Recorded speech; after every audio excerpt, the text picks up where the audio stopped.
Nielsen Ratings is a show just for you. We talk film, TV, both old and new. We discover new things, our tastes get broader. So here's the show's host in no particular order. Rachel's a rap, she's making a stand. It seems like world domination is her ultimate plan. And he's a little rough, he's a little caustic. Call him what you will as long as it's not toxic. Stupenzolicious gonna judge you on your sense of cool by asking you what's your favorite Mexican food. Northern Bastard and Spider Elm say hello. It seems like everybody wants to be on this YouTube show. Run by Lance who drinks cappuccino. Everybody thinks he looks like Quentin Tarantino. So come on in and join the Nielsen Ratings. It's a show that you've all been anticipating.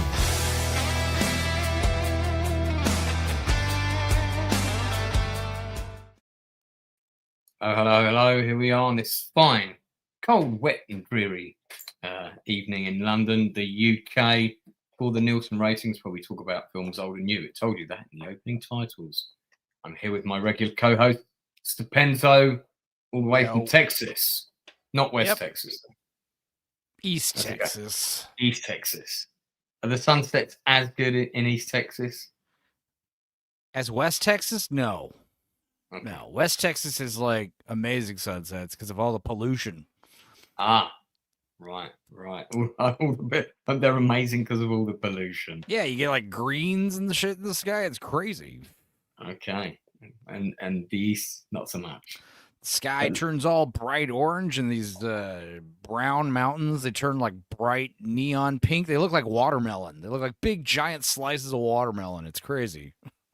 Fantastic. I can't remember if I saw one that looked like that, but then I was predominantly in and around Dallas and south of Dallas. That's not West Texas, that's East Texas. No, I'm talking about the desert part of Texas. Right, real Texas. Okay. Well, we had a pretty interesting week because last week I sort of saw this trailer for this kind of cool movie, Thieves Highway, and I thought, let's check that out. And we all thought it looked pretty good. And then I realized it was directed by a friend of mine. So he came on. I saw that. Yeah, he came on a couple of days later and he gave a great interview about it. Can you believe that film was shot in 12 days? 12 days. That's amazing. I know. But yeah, I remember we saw his, he had quite a roster of films he had made. Yeah, he's. I mean, Avengement in particular, which he did with Scott. He was like churning out he looked like 1 or 2 movies a year. Yeah, he's done a fair few, done a lot more than me. And Avengement's got some really good fight scenes in it, incredible fight scenes. All right, let's bring in the rest of our panelists, some of whom are currently missing in action, but cats are never late. Well, unless there's food. Oh, look, the bell's ringing and everything. Rose the perfect entry. I was just, that was bang on. It's like bell ringing, cat, How are you? I'm doing good. How are y'all? Yeah, not too bad. Good to have you here. You've seen some stuff that I haven't seen. I've seen some stuff that other people haven't seen. So we've got quite a bit to cover today. We're going to be joined with a couple more people. Leroy Peters is very keen to get on tonight. I need to ask you one question, Leroy. Have you seen The Abandoned? Now, Leroy's a bit of a fan of the Western genre. I have a feeling he might have seen it. So, but we should be being joined by Toxic and also The Inside Man. They might be running a bit late, but we'll get cracking. We'll get going. And first up, we're going to talk about this. Dude, if you haven't seen The Abandoned, then no, you can't come on. Okay, so first up, we're going to talk about Spartacus, House of Asher. Now, I think we'll do this in more detail another time. But we'll cover it in more detail another time. But Rebel Rose has seen it. I had high hopes for it. I wasn't put off by the fact that it had a female lead. I mean, this stuff is all fiction for me. doesn't need to be too historically accurate. I mean, don't get me wrong, I don't want to see gladiators running around a Roman Colosseum with an MP40 or something like that. But why not? That'd be sick. Well, I mean, it would be good. But that needs to be called Space Gladiator or Time Travel Gladiator or something. But it needs to be entertaining, and it's got to have a good script. I thought the script for the original Spartacus 3 seasons, despite the fact that they lost their lead actor, the scripts were really good. I liked the style. I thought it was very gripping, and great supporting cast. Gladiator. No, wait, Radiator. That's even better. Radiator. Radiator. Like yeah. in like that's an 80s 80s movie. In like an 80s cursive font with like bright blue and pink. Pink, yeah, neon. I like it. Yeah. Okay. Definitely. So, Rachel, give us okay. I'm gonna push you here. Tell me the things you liked about it, because you've seen the whole thing. Well, what I've liked about it so far, since I've seen both of the first 2 episodes, I like the performances. The actor that plays Asher is just as good as he always was as Asher. It's good that he is leading the series because he's carrying the series right now. Right. Graham McTavish is really good in it. I like some of the writing. I really liked the first episode. I thought it was well written. And then we get into the second episode, and it's a totally different story. It's like 2 different people wrote it. So, Right. I like that we're back in Capua. I like that. I like the setting. I like what they're trying to do. I thought I would really hate the way they're doing it, but I don't mind. I do have questions, but I don't mind. Okay. I mean, Spartacus is known for kind of, women getting it on, men getting it on, men and women getting it on. These Jessica Vaughn and Ivana Vaquero. Yeah. Stupenzolicious has seen all of their modeling. Doing some research right now. Okay. Jamie Slater here. Jackson Gallagher. This is Geordie Webber. I'm curious to see. Graham McTavish I've actually met, I think. Tanika Davis, I mean, how is she? You haven't mentioned anything about her. He's not bad either. She's not bad in it. She's not. She's fine for what she's doing in it. Okay. But it falls very much into the girl bossy, I can beat any man kind of territory that I do not approve of. Yay. Right. You go, girl. Slay queen. You go, girl. As you can tell, Toxic and King of the Spiders have arrived. Sorry, Al, I don't think I've sent you the link, but you got it, so that's fine. Yeah, that's pretty cool. I'm going to create, by the way, I know we're already members of about 5 different Facebook groups.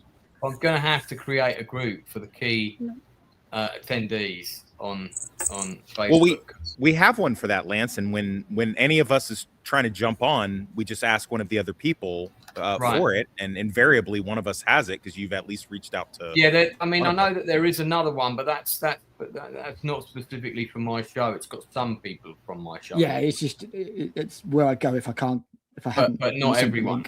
So I am going to create one. First of all, I work out what I've done to upset you, and then I'm like, okay, now I'll ask for you. No one's ever upset me. I'm just like, oh really? I'm always pushed for time. Don't always. Hey guys, remember a few months ago? Remember a few months ago when I watched the wrong show and binged it, and it had the same name, but it was just the wrong show, and he literally cursed me out and wished death on my entire family. That was comical British humor that you took to heart. It wasn't. Okay, let's get that episode up right now and rewatch. Okay, all right.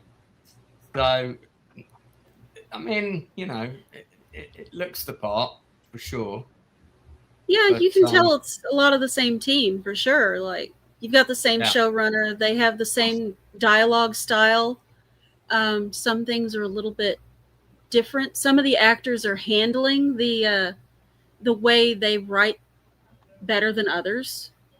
Like if you've watched Spartacus, you know that they don't exactly speak like we do now. They've written it where it's like translated Latin. That's how they've written it.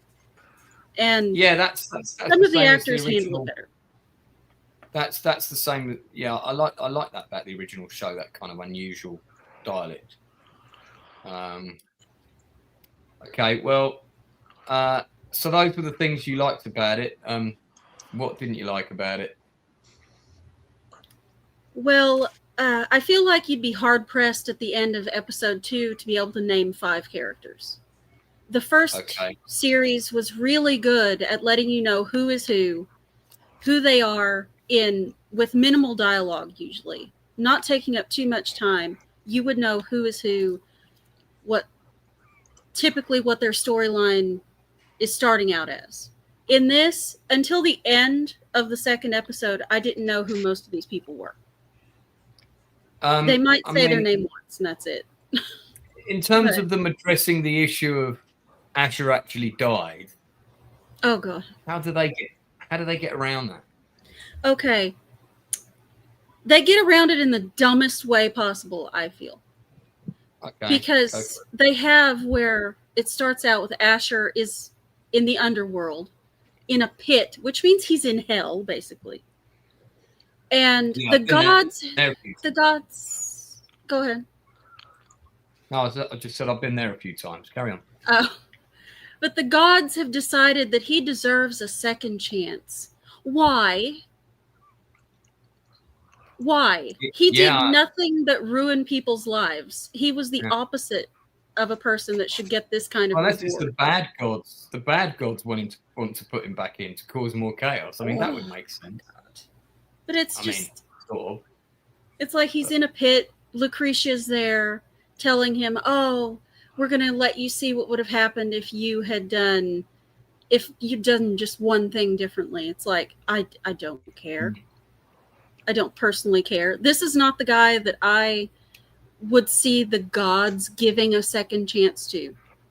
One of the heroes, yes, but the traitor, that's a pretty big Achilles plot problem. I thought they were gonna show his death again and have somebody like over a campfire kind of telling that version, and then somebody else sort of over a campfire say, well, I heard that this happened, and show it from another angle, but he doesn't get killed, or somebody who looked like him got killed. And do you know what I mean? Because that's how different stories travel back then. Yeah, and that you could have got away with that. That's a bit of a kind of Bobby getting out of the shower in Dallas technique, but it would have worked. We could have bought into that, I think. Somebody said this version of the story, but actually I heard there was also this version of the story. Yeah, that would have worked better than, we're just going to let the gods sort it out. Nah, they already did. It doesn't make sense. For $2, thank you for that, buddy. Is this Spartacus Acolyte? Well, is it that bad? Just, if you know anything about how these matches actually worked, about how women were in the arena when that was actually a thing, it will drive you nuts. It will drive you crazy. That was one of the first notes I made, was this is not how that worked. Women were not pitted against men. That is not how it worked. It was bloodless sparring matches when women were in the arena. Correct. Yeah. Mm-hmm. For them to be like, oh, she's going to take on. He's here. No. Like stealth. It's been there the whole time. Well, there was no crunching. That's how we... I heard a breath where he was tempted to like bite into a cake, and then he heard the temptation. I could literally hear it. Yeah, and he went, "No, I've had enough." Oh. Inside Man, did you watch this? Have you seen it yet? I have. Do you know? I kind of wanted to, but then I thought, no, it's too much of a departure. I think certainly from the original. I mean, us having done the first season, which, you know, I think universally, I think we all thought it was pretty good in terms of the characterization, but I wasn't particularly enamored with the idea. I thought, yeah, it might be interesting, but as soon as I saw the trailer, oh goodness me, I know exactly where this is going. I know exactly where it's going. This version of it looks good.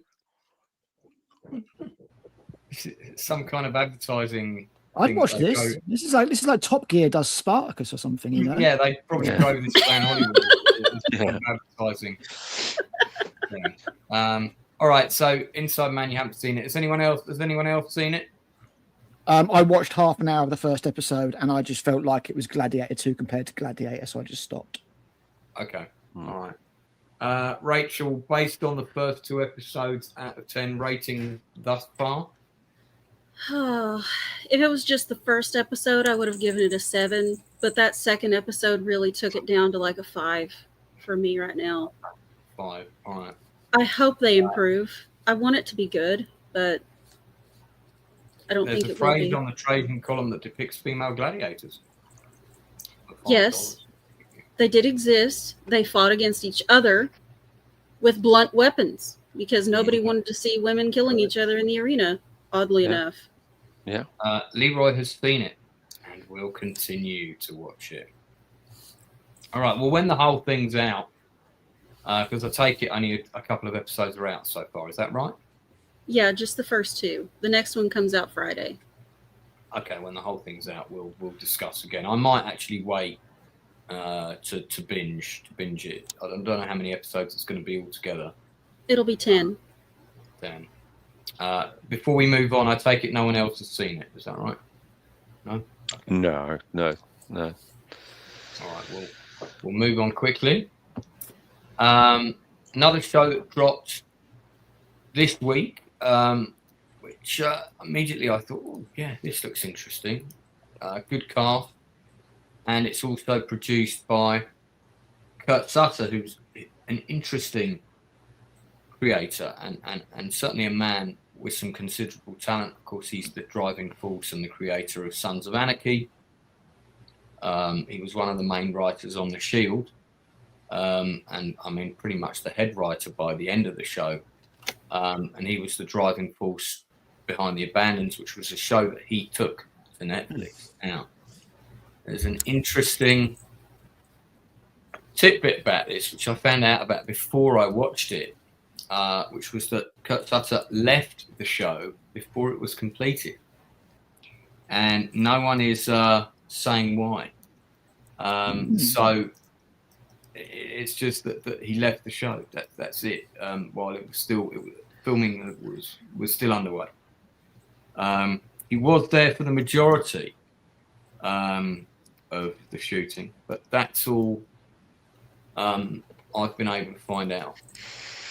And it's cited as being creative differences, and that's sort of the only fact I've been able to get for sure. Now, talking about the show, I'll just give you a basic background. It's there are 2 characters, one of whom is Fiona Nolan, who is played by Lena Headey. She's incapable of conceiving children, so she tries to build a family by adopting 4 orphans, believing, that this is a sort of higher calling, as it were. And she comes up against a widow of a former land baron, Constance Van Ness, who is played by Gillian Anderson. What's interesting in this show is you also have the Teller family. And if you remember, of course, Jax Teller was the main character in Sons of Anarchy. So there's a little kind of subtle nod that this might be the origin story of the Teller family. It's sort of embedded secretly in this Western. Basically, Gillian Anderson's character, who is rich and wealthy, is encroaching on their land, which is known as the Hollows. And there are 4 different farmers that live there. Fiona Nolan is one of them. and Gillian Anderson is trying to buy them out, and they don't want to leave. And then around this, there's also dispute going on between the Indians and the American military, and various other sort of little factions and characters within that. Gillian Anderson's character has 2 sons and a daughter. Both the sons are pretty horrible. One of whom tries to rape one of Lena Headey's character's children. And that kind of sets off the conflict between the 2 matriarchs. The strengths of the show are we have a show with 2 female leaders in a setting, in a time where traditionally you wouldn't get that perspective, but it is believable because, you know, people died quite young out in the West. It was a harsh environment. People could die at any time. They've both got backstories about why their partners died, etc., and how they're kind of running things. It feels believable. They're not super women. They both make a lot of stupid and irrational decisions. So they're both very, very flawed characters, again, which I really liked. Some of the characters around them are well drawn. Some of them are a bit paper thin. The production design is incredible. It's all shot in Canada, I think, but it looks great. I mean, it looks incredible. And the setting of the series was sort of supposed to be the origins of the American mafia. Okay. And 10 one-hour episodes were ordered. Now, I don't know if we're just seeing 7. There are 7 of them available, and they're holding back 3, or whether it is literally just 7. But for whatever reason, after previewing the first couple of episodes, executive producer and director Otto Bathurst and co-producer Rob Askins were set to oversee the remainder of the shoot, and Kurt Sutter left, and Netflix and Kurt Sutter declined to comment. So I'm assuming there's some kind of agreement between them. Is this noticeable in the show? I have to say, yes, it is. The first couple of episodes really set up things really well. It's all going, it's quite interesting. I'm quite engaged. And then suddenly, as we get into the latter half of the show, and particularly the last episode and a half, so the second half of episode 6 and all of episode 7, it feels like everything is suddenly shoehorned really quickly. And I sense a lot of meddling, and there's a lot of rushing of stuff. Now, that doesn't mean to say that this is a show that isn't worth watching. If you like Westerns, it absolutely is worth watching because there's some really good stuff in here, but it's got a lot of flaws as well. And I do feel like it was a mistake for them to remove Kurt Sutter from this production. I mean, obviously I can't say why and what was going on and so on, but for me, the ending of it feels like it fell apart. You know, what's happened here just feels very, very rushed. Now, I know that Rebel Rose has seen the first episode. Is it just the 2 of us, so I limit the time on this, or is it who else has seen it? I saw the first episode as well, yeah. Okay, great. Inside Man, what was that information completely aside, what was your impression just of the first episode?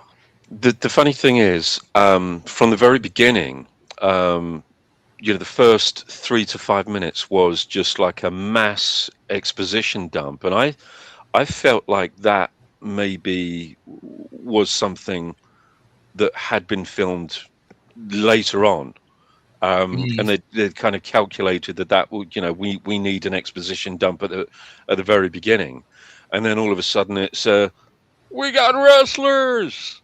And then you sort of get into the show, but there just seemed to be like this huge exposition dump of, showing you who is who and what the hierarchy is, I suppose, and mentioning Gillian Anderson's character.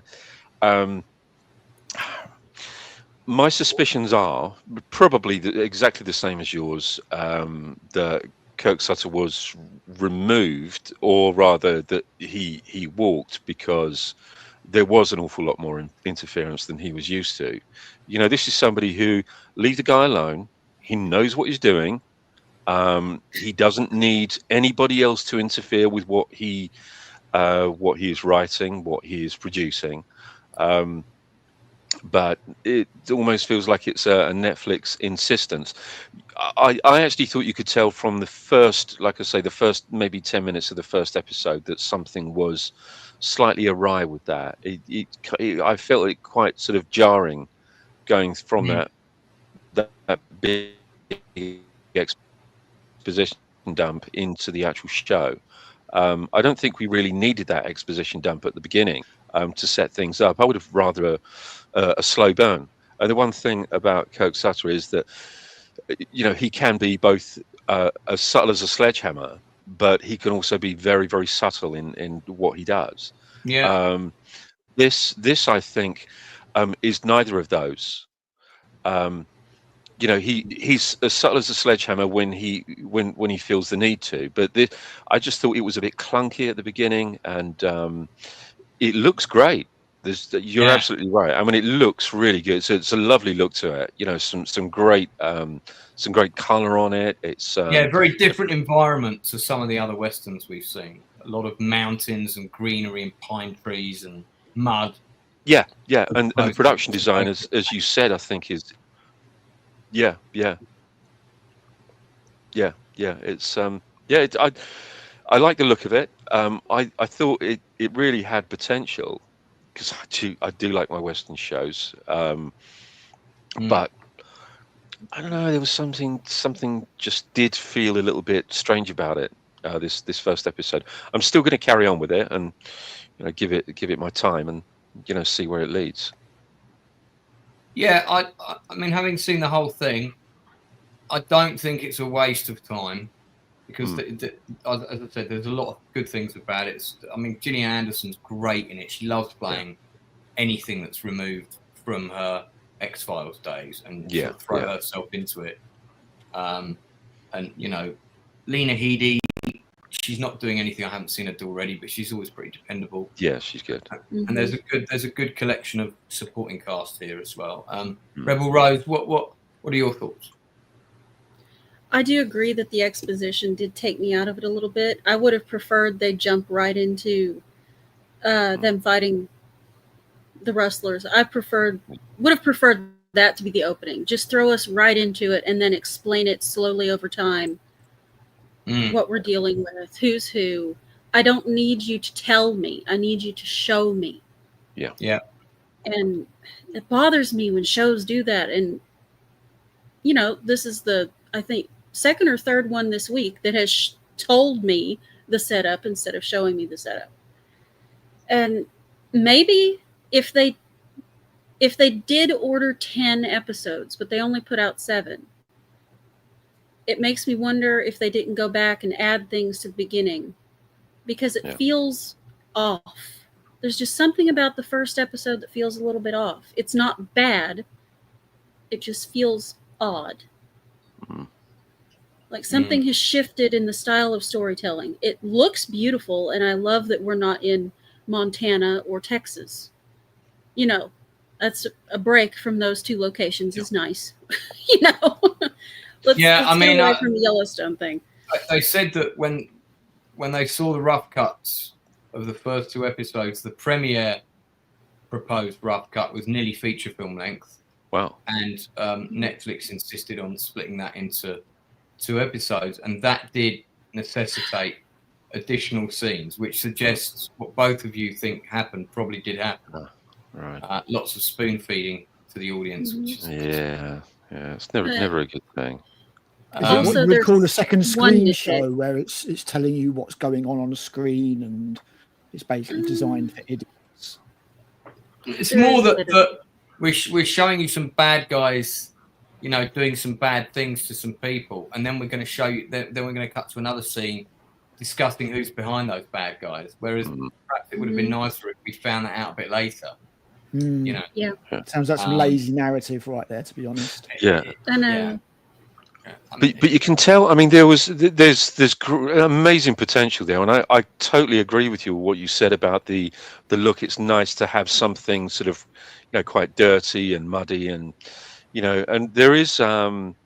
I suppose it sort of alludes to the Sergio Corbucci spaghetti westerns like, Django and Sonny and Jed, that are both very dirty, muddy movies, that quite gritty thing. So I think there was a real attempt to make something really quite spectacular, but just have that feeling that Netflix have maybe interfered a little bit too much on this one. It wouldn't be a surprise, really. I know this is a bit of a nitpick, but there's one scene in like the first 5 minutes that is so obviously CGI that it bothered me, and it made me pull back a little bit. Which shot was that? It was when one of her daughters jumps her horse over the wall to stop the stampede from going over the cliff. And it's so clearly a CGI horse when it rears up, when it makes the jump. It's like, could you not have, done something different? Somehow, not just a CGI horse, because that never looks good. It never looks good. Yeah. That's just, I know that's nitpicky, but it's there. Well, it's receiving very mixed to negative reviews, and I'm not surprised because it does screw the pooch on the ending a bit. Also, we've got a couple of really strong, quite big name actors, Ryan Hurst in particular on the left, in the shot here. He's wasted in this. I mean, okay, he's playing a character who's very reserved. He doesn't say a lot, and there is a reason for that. He's trying to kind of keep under the radar. But God, man, I mean, nevertheless, is he a big name actor? Yeah. Well, how? I'm deeply creditless. He's plays the lead in Sons of Anarchy until his character dies. He's a leading character in Sons of Anarchy all the way through up to his death. And he's done a huge number of other really good supporting roles in a lot of other things. I mean, he's always working. He's one of those, he never stops working. I mean, he's a jobbing actor, like you say. I don't think he's definitely a huge actor by any stretch of the imagination. He wore a mask his entire time in The Walking Dead. I mean, I would I mean, he did big role on The Walking Dead. I mean, I would disagree. He's a big name in the industry. Let's put it like that. If you've got Ryan Hurst on your film, Sure. He's that's an actor straight away that every casting director knows his name. Casting director, sure. I don't think you could. I think if you walked into a bar, is he A-list? No, he's not A-list, but he is. He's a game changer in terms of a name on a project. Absolutely. So, and I just feel he's very underused. I feel like considering his talent and his pedigree and the amount of work he's been in, I mean, the big thing that his breakout role was as one of the main characters in Remember the Titans, the Disney. The one from 26 years ago. Yeah, I know it. Yeah, that was kind of his big starting point. He did a couple of other little bits before that. He was even in Saving Private Ryan. I don't know if you remember, but he's the paratrooper who. That's Deaf. Yeah, I know. Yeah, that's Deaf. Yeah, I know. So he's been around for a long time, and he's gradually got more and more bigger roles. So, I'm not picking at your use of your vernacular. I'm just saying, I mean, I happen to be in a deli right now, in like the food court. I'd be willing to bet you my next paycheck, I could walk up to any 20, 30 people in here and say, what do you like Ryan Hurst in? And they wouldn't have any clue what I was talking about. Yeah, no, he might not be a name on the end of people's tongues, but I mean, if you went up to those same people and showed them his picture, they'd say, "Oh yeah, I've seen him in something." Fair play. And some Ryan Hurst is going to be a trivia question on Thursday. You know me too well. You know, I'm going to do a whole Ryan Hurst section. You know what? Challenge accepted. No. Anyway, prepare. I still think he was underused in this. There's a couple of other actors as well, but it's a good cast. I mean, Kurt Sutton knows his actors, and it's a shame, really. I don't know what went wrong here, but that's going to segue nicely into our next topic, which is going to involve the entire panel. So, has anybody else got anything they want to say about the Abandons before we abandon this topic? Can I take it that you do? Because I do have it in my queue, so I was going to take a peek at it, but I'm guessing from what you're saying, my time would be kind of wasted. I think you should watch the first couple of episodes and make up your own mind whether you want to watch the rest. Okay. There's very few shows that I would always go, absolutely don't watch this, but this is not one of those. It's worth looking at. It's very imperfect. But I do like I like anything set in this era. And it's an above average show. It's just not great. It should have been great, but unfortunately it's got too many plot holes and the ending is rushed. And I'm not really sure. Are we setting this up for another season? Are there 3 more episodes coming? What the fuck's happening at the end of the show? That's kind of my question. Definitely, Darth Plato definitely feels tampered with, and I have a feeling that that's going to be a problem going forward with Netflix. So anybody else want to say anything before we move on? Okay. So we're gonna talk about a topic that we don't dive into very often. We mainly just look at stuff and kind of rate it. I will give a rating for that. Overall, I'll rate that show 6 out of 10. Rebel Rose, what was your rating for the first? I think it deserves a 6. Not as bad as like the second episode of House of Asher. So I would give it, I'd give it a 6. I think that's fair. Okay, and Inside Man, from what you've seen so far, I would say, it's too early, but I would say certainly I'd give it a 7 because I am going to look into more of these episodes. So it's not like I'm going to just sort of dismiss the whole thing altogether. It could be going somewhere other than where I'm expecting, and I'm hoping it is. But as you say, it's always best to check something out yourself rather than rely heavily on anything that anybody else has to say. So I'm definitely going to check the rest of it out. And I mean that's something I always encourage people to do. Now, very interestingly, it's all kicked off this week in the film industry. Why has it all kicked off? Well, Netflix has launched a massive bid to basically buy out Warner Brothers. And when I say buy out Warner Brothers, I mean like everything Warner Brothers. Basically they're looking at buying out all of their back catalogue, and on top of that, I think their studios as well, studio space, the original Paramount lot, all of that stuff. The original Warner Brothers lot. Now, and then within a day or so of that being announced, Paramount has launched a rival hostile takeover bid for Warner Brothers and have come in with a higher amount of money. Now, all of these things are not good for the industry. Why are they not good? Well, they're not good because Netflix's primary goal is to get people to subscribe and sit on their armchairs and watch TV at home. They have no reason or ongoing business model or interest in supporting cinemas, which are, around America especially, are closing every week, pretty much. Yeah, but that's not really.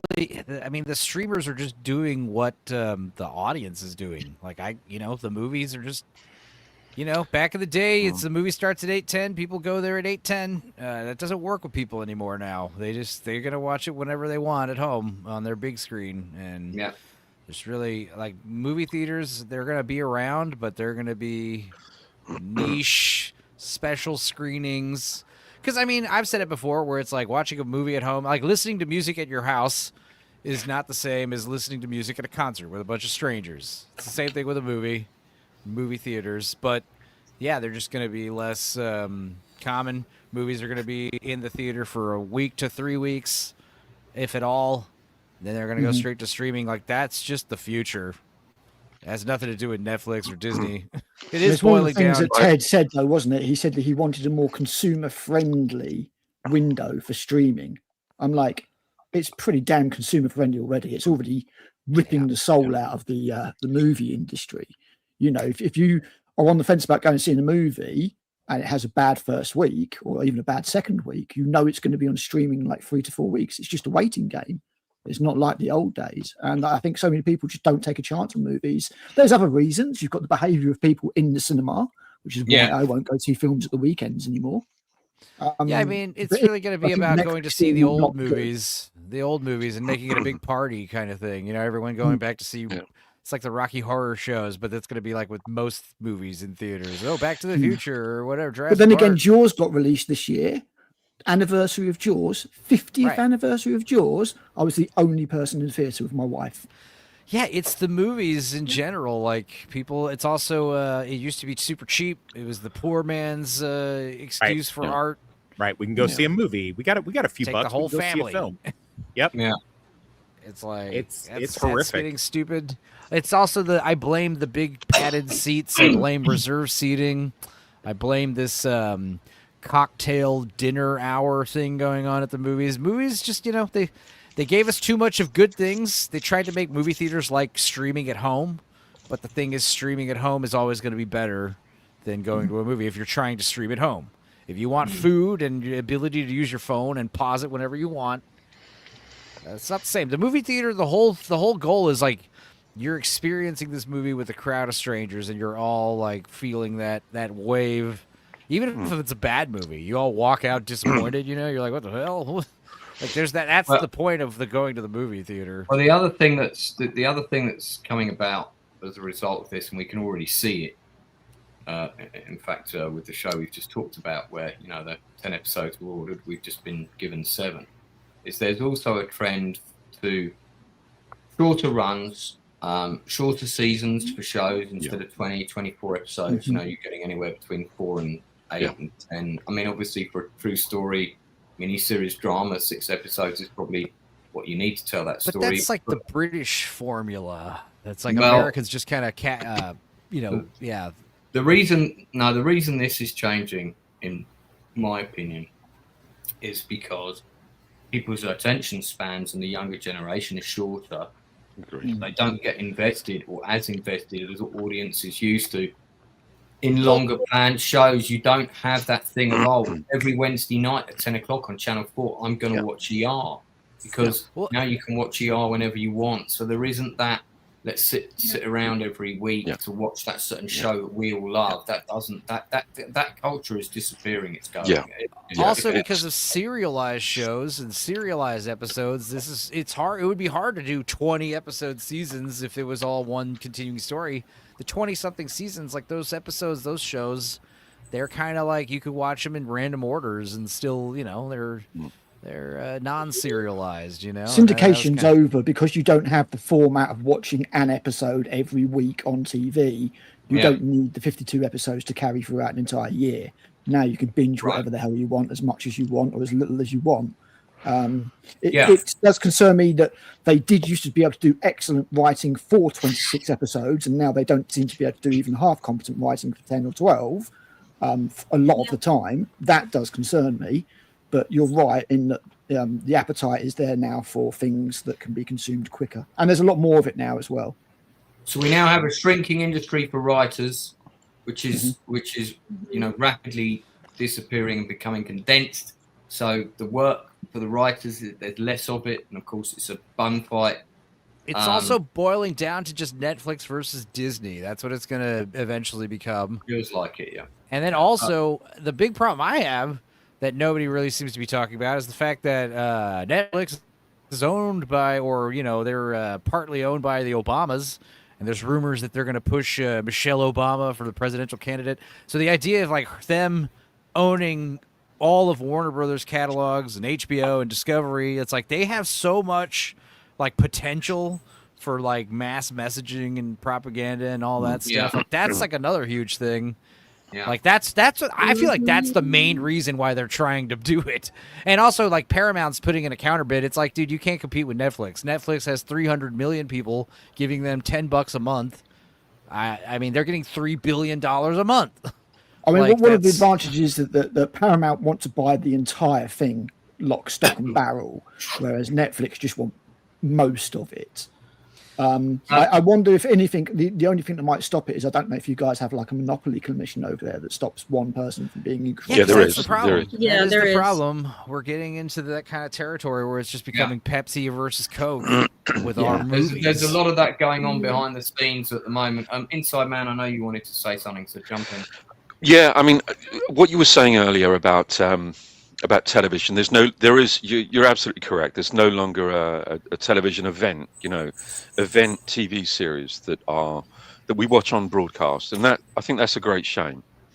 I really do think that's a great shame. That I think is one of the things that is causing and has caused the demise of broadcast television.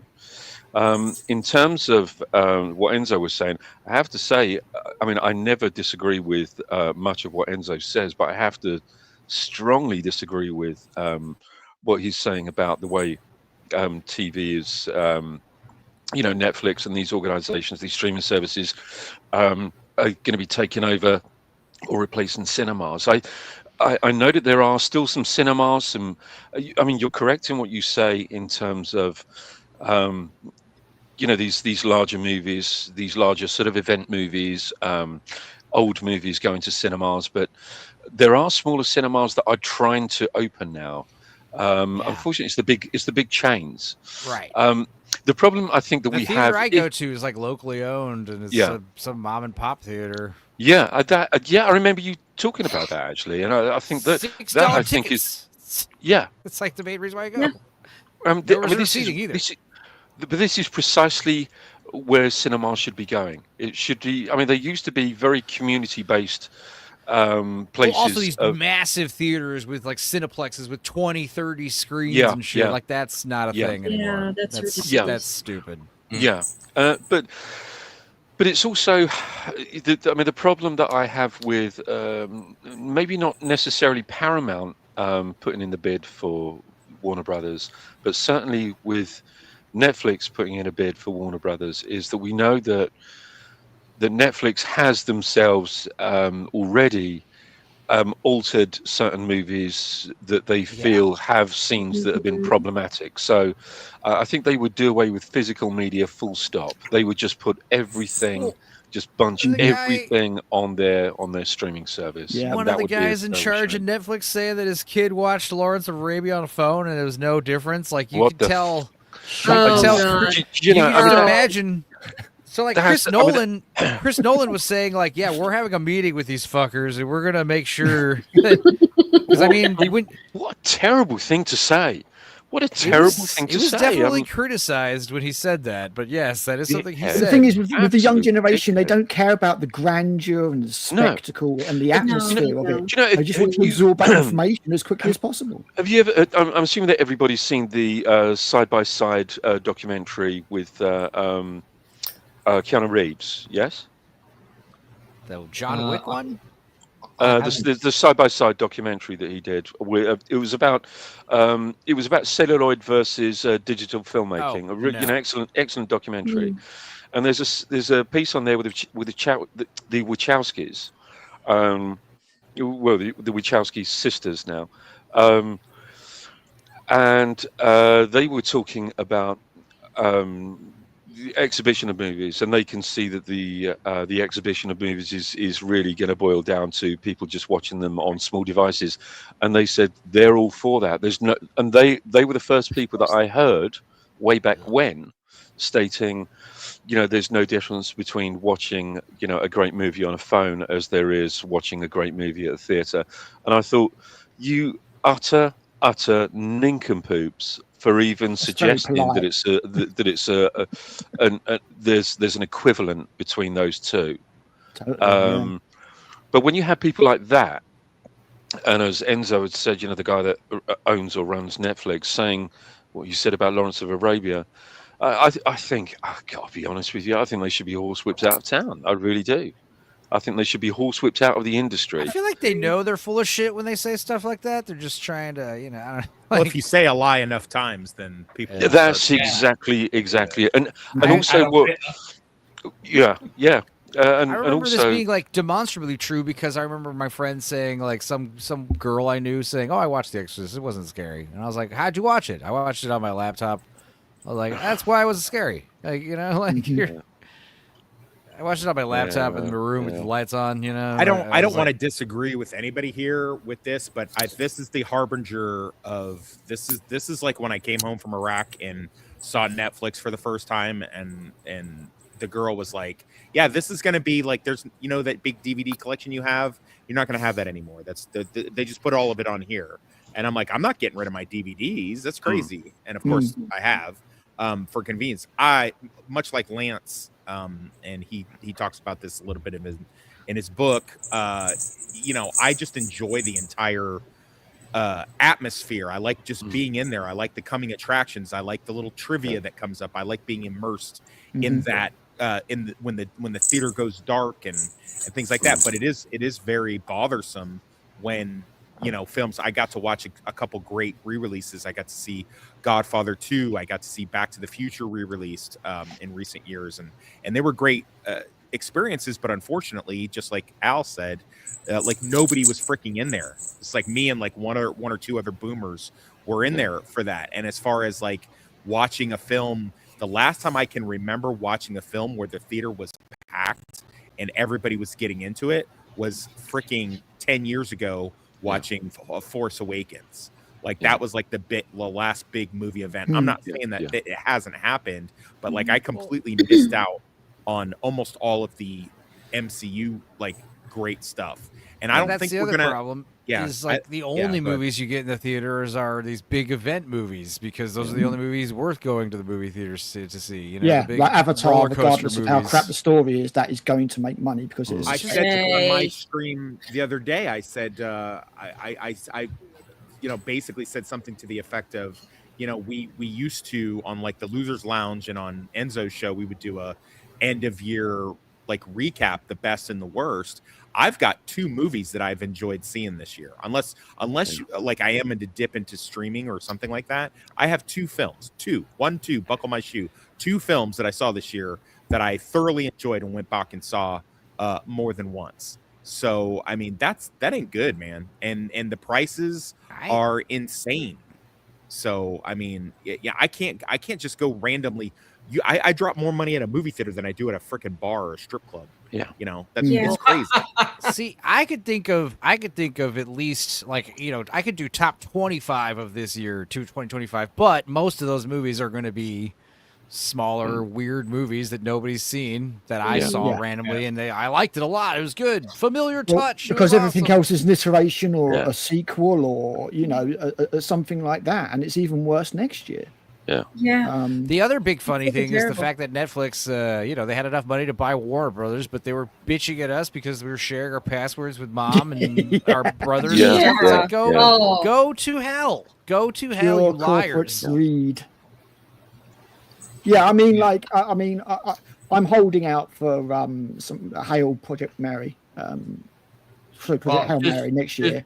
As you brought it up, Toxic, just to remind everybody, the 30th of December, which is the last Tuesday of this year, that is the best and the worst of 2025 Nielsen Ratings episode. Yes. We're starting earlier. We're starting at 9 p.m. UK time. And everybody on the panel presently is welcome, along with anyone that's been on the panel this year. And you do need to have your 2 favorite movies of the year and your 2 favorite TV shows or films that were only released on television, so can count under that category, and also pick your biggest disappointment of the year. So I guess we'll all talk about Alien Earth for about. I was going to say that's going to be the tough one. Yeah, I have a feeling. I'm willing to put money that's going to be the number 1 contender.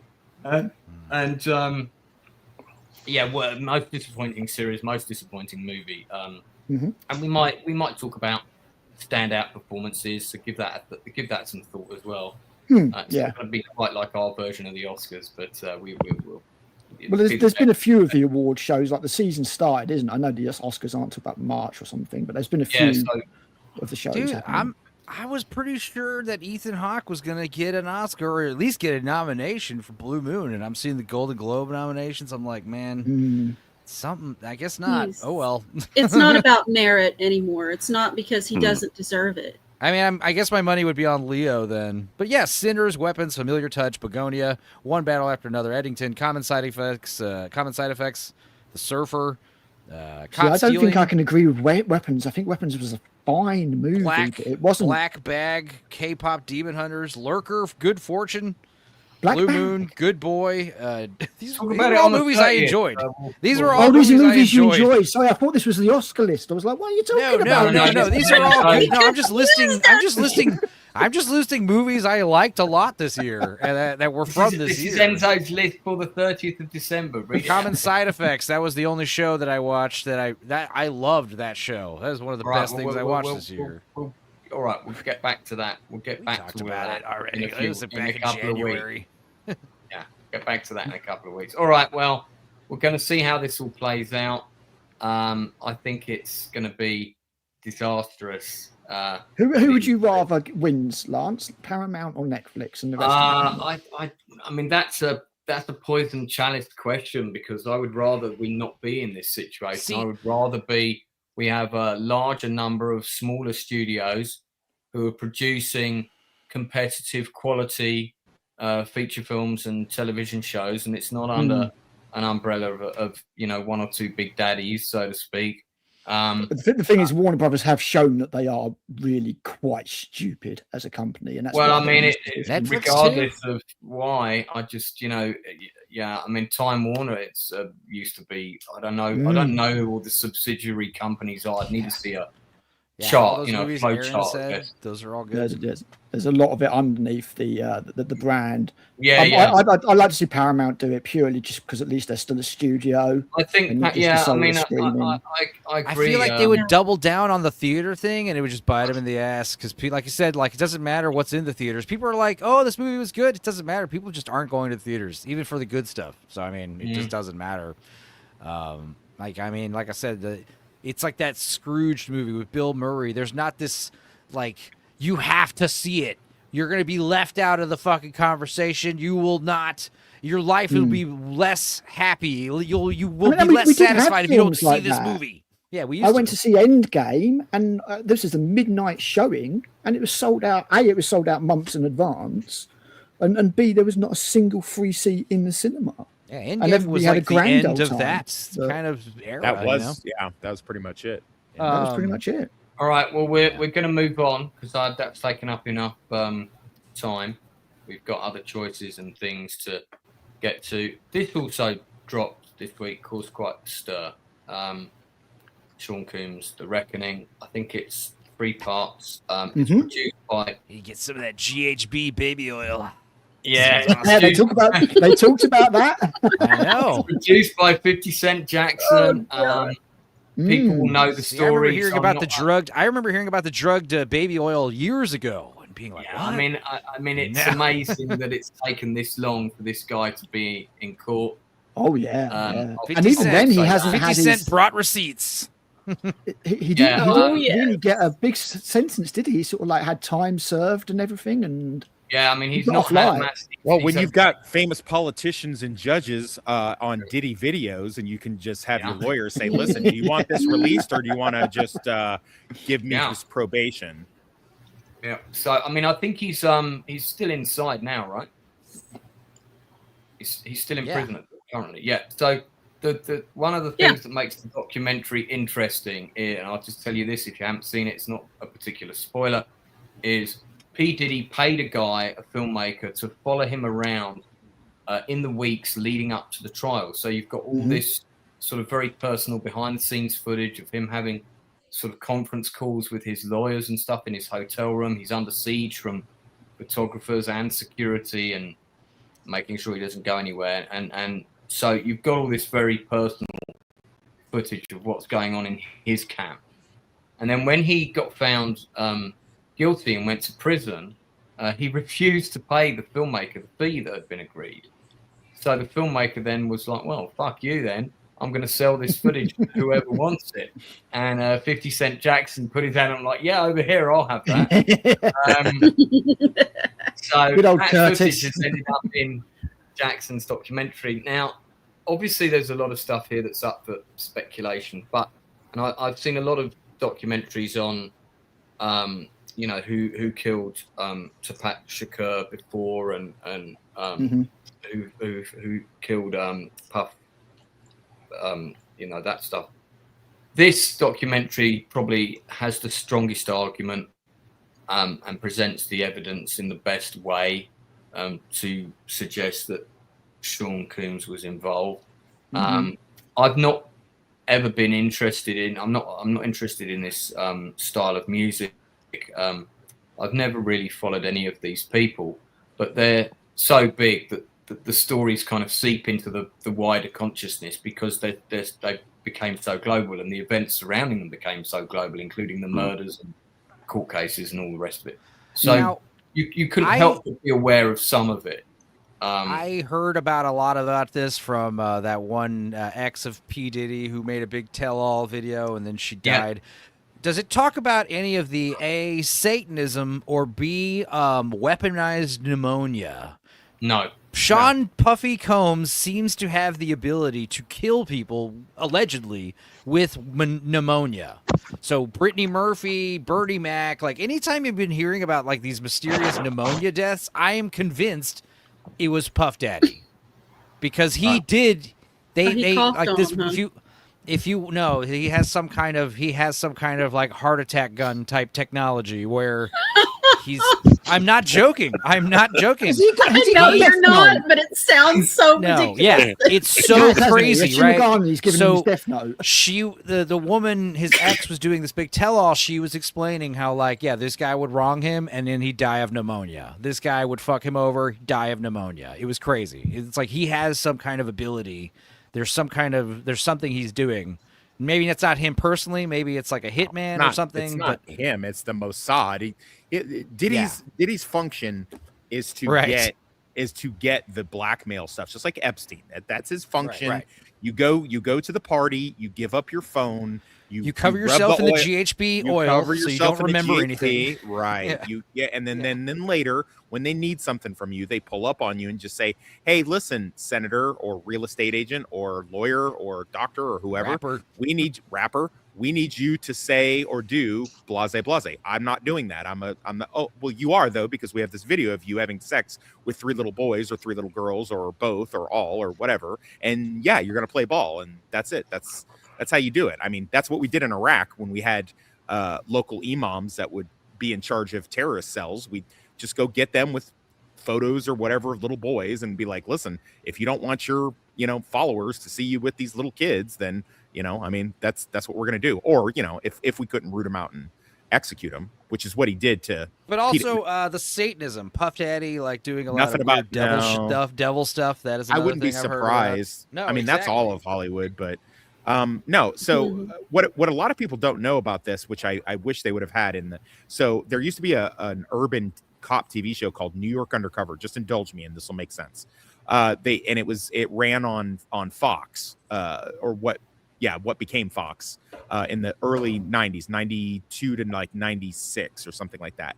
There was a subplot where Sticky Fingers was on there, and he was like the second banana to this big rapper, and he coordinated a hit on that rapper's rival, and then made it look like the rival's people in retribution killed the number one.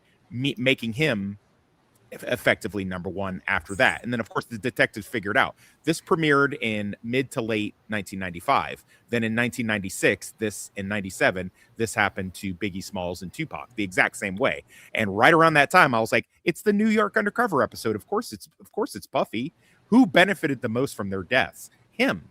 More than anybody else. But then everybody would just go, he was their best friend. He wouldn't do that. He's a businessman. I'm like, okay. Right. Then when J-Lo shootings and things like that started happening, then people were like, wait a minute. And now everyone's like, I don't remember you ever saying that. That wasn't a thing that you ever said back then. I'm like, yeah, sure it wasn't. But yeah, no, this is a whole plot from one of the episodes, a two-parter on New York Undercover. Oh.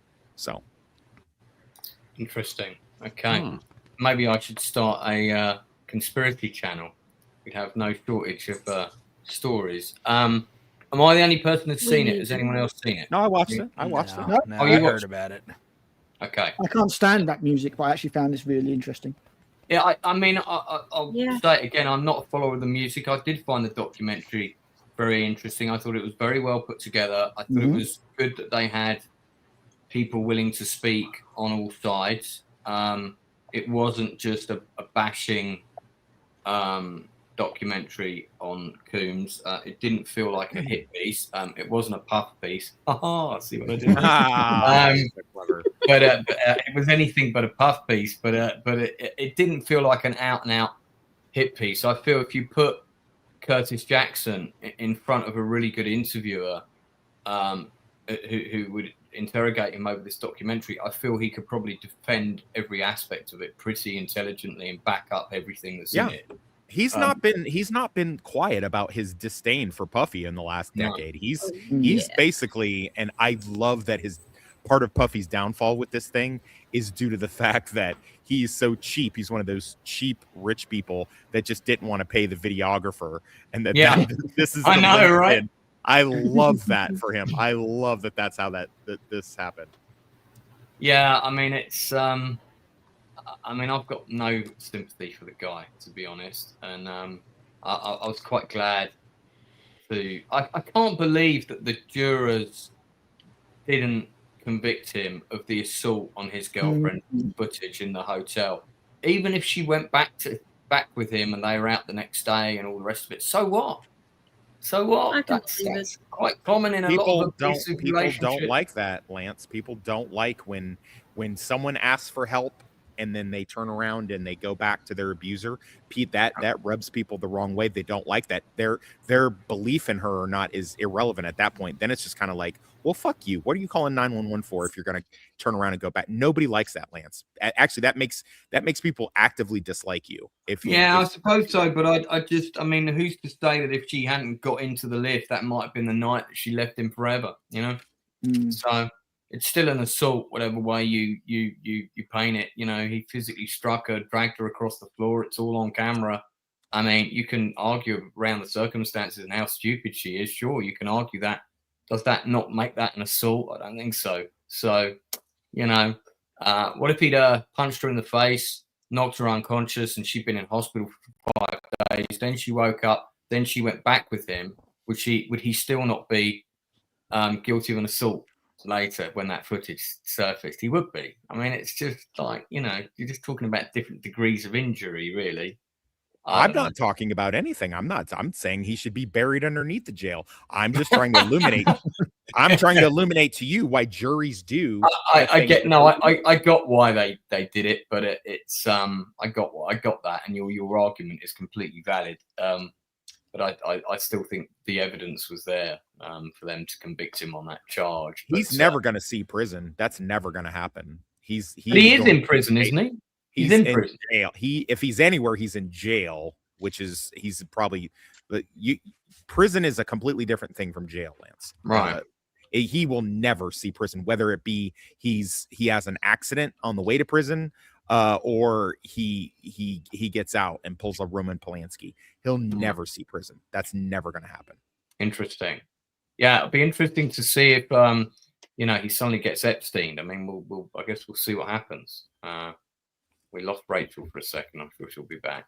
So, I mean, I have to say, though, this was a very good documentary. I've got to give it a high rating. I give it a solid 8.5 out of 10. Very compelling, really interesting.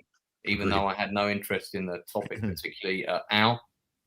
Yeah, 8 out of 10. I already didn't like the guy. I like him even less after watching this. But it was very enlightening. It's also quite fascinating how he just has these projects, which generally tend to be young girls, that he takes on and corrupts them as well.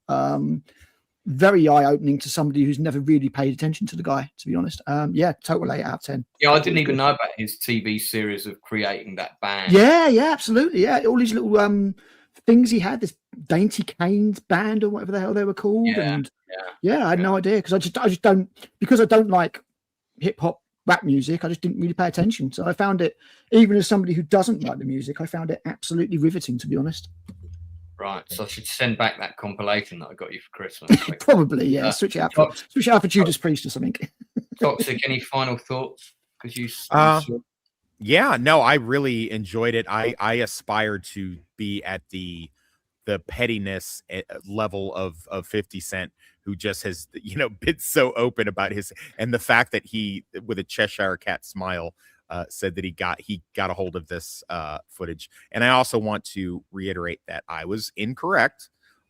He is technically in a federal holding facility, which is Fort Dix, more than. But I mean, that is quite the that is quite the country club in the federal vernacular. As you know, I was once a resident of the federal government for a few times, and a couple other, and an FCI is pretty. It's pretty much club fed, as they like to call it. Yeah, so.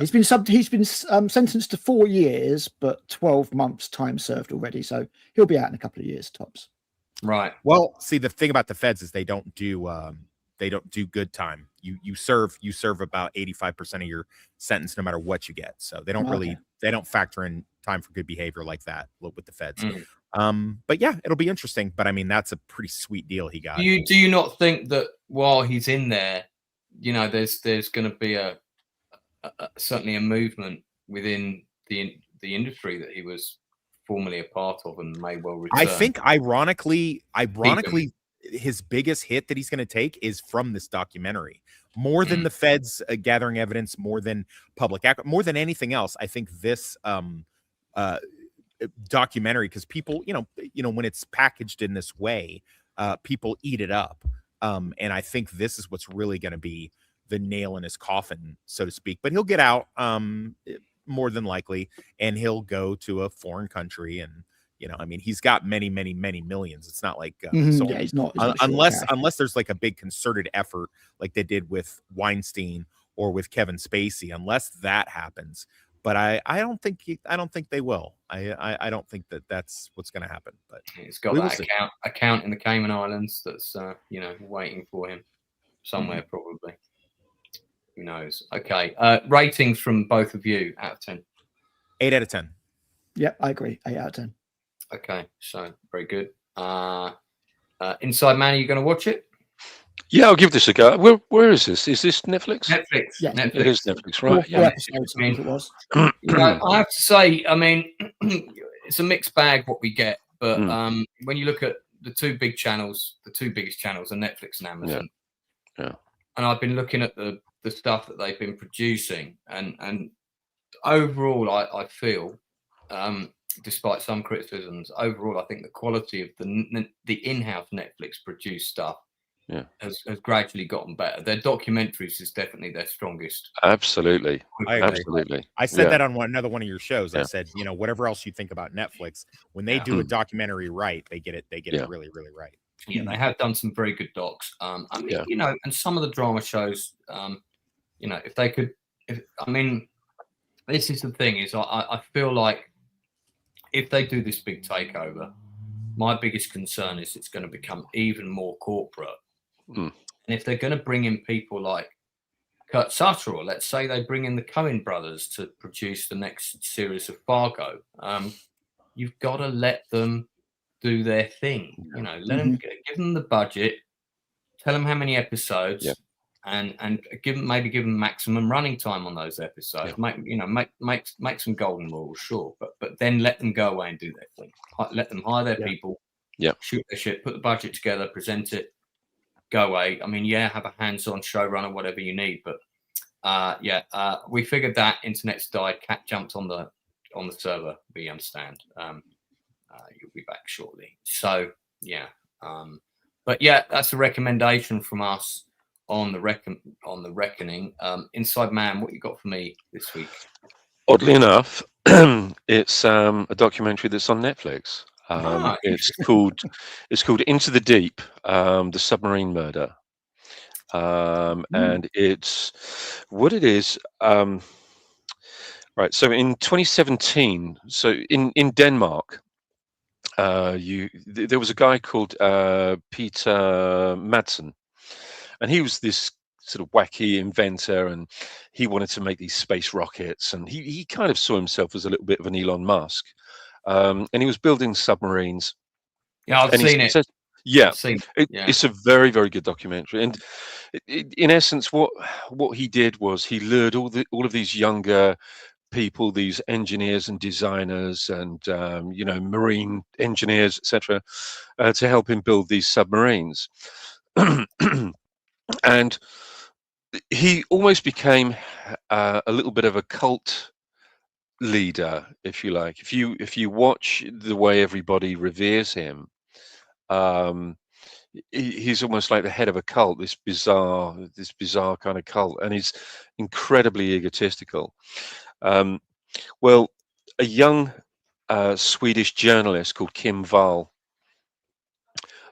she wanted to have an exclusive interview with him, and she was ready to move to China with her boyfriend, and she was having a going away party, and he texted her and said, come aboard my submarine and we'll have an interview there. So it's just him and her. So they're cruising along in the submarine, gone underwater, and of course 24 hours later nobody's heard from them. They were supposed to have resurfaced just a couple of hours later. They were no more than sort of a 30-minute distance from land in all directions, pretty much. And of course 24 hours later there was a search on for the sub. So air sea rescue and the boats, divers were out there looking for it because they couldn't get in touch with either Kim Wall or Peter Madsen. And they found the sub, and he was sort of on the conning tower, dived in, got rescued by a fishing boat. And of course, no Kim Wall. This young girl had gone missing. He said his initial statement was that he had left her on the dockside, that he let her go, and he dropped her off somewhere. But of course, CCTV footage showed that she hadn't been anywhere near there, and that the sub hadn't been anywhere near there. Then his next explanation was that unfortunately, she had died on board. She suffered a head injury when the hatch closed on her head and smashed her skull in. So he gave her a burial at sea. And he scuttled the submarine as well, didn't he? He did. Yeah, scuttled the submarine as well. Not suspicious at all. They subsequently found her torso, which had washed up on the beach, and then they found her limbs and her head that were weighed down and wrapped in plastic. And they said that she had no injuries. And then, of course, he says, well, actually, she didn't die of a head injury. She actually died of carbon monoxide poisoning when we were submerging, and there was a problem there. And of course, when they brought the submarine up, they found pieces of flesh, and it turned out that 12 minutes before he'd gone on board the submarine, he was watching a torture and murder video of somebody torturing a young woman and decapitating her with a saw. And of course, now he's, the trial wasn't going in favor of the prosecution. They were just going for the desecration of a corpse. That was the best that they could do, because there was no evidence to suggest that he'd actually committed the murder. But of course, the jury convicted him on the basis of what was found on his computer, but also text that he'd sent to a kind of girlfriend and said that he was going to get her on board the sub and he was going to torture her, tie her up, and he was going to kill her and all of this kind of stuff. And she said, I thought it was just like, text games that we were playing, and I was just going along with it. But of course, you see on the documentary, she's she says, I've got to show this to the police. This is, this guy is an absolute Fruit Loop. And I think he gets out in 2029. So he is going to be freed in 2029. He's got 4 years left. He only got 9 years for that. He was. I think it was. I think he got 15, I believe. But they said that he's going to be out in 2029. Yeah. God, yeah. I mean, he should. Wow. He should never be released. I saw the video. Saw the documentary. It's an absolute corker. Tragic story, but extremely well made. It really is. Yeah. 9 out of 10 for me. Really good. And the good thing about this is that they actually did make a Nordic noir miniseries based on this that was more about the investigation rather than the crime. I saw that. Yeah, it's actually called The Investigation. Yeah, it's really good. Yeah, it's really good. Very, very good.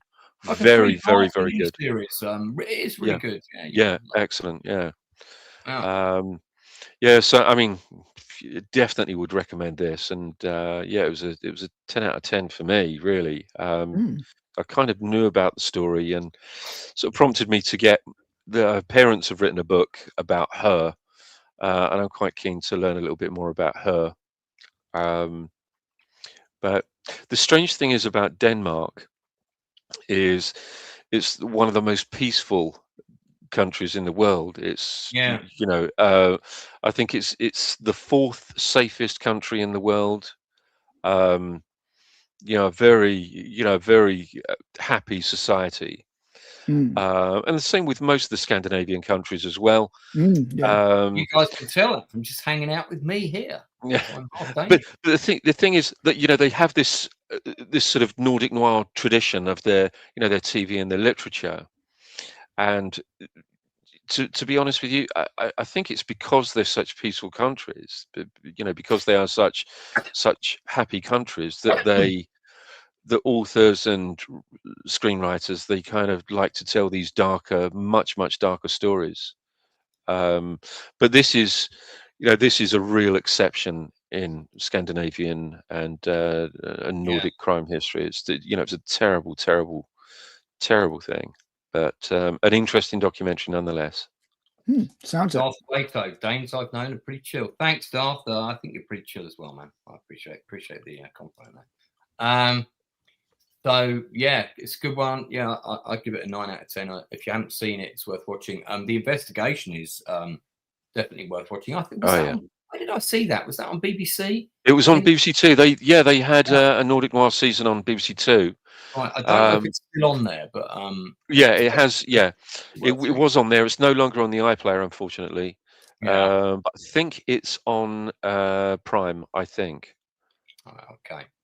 Well, check that out, guys, if you haven't seen it. So Enzo, what do you got for me? You've seen quite a few things. I got a couple things. I'll be quick. The first thing I watched was the Nicolas Cage Jesus Christ horror movie, The Carpenter's Son.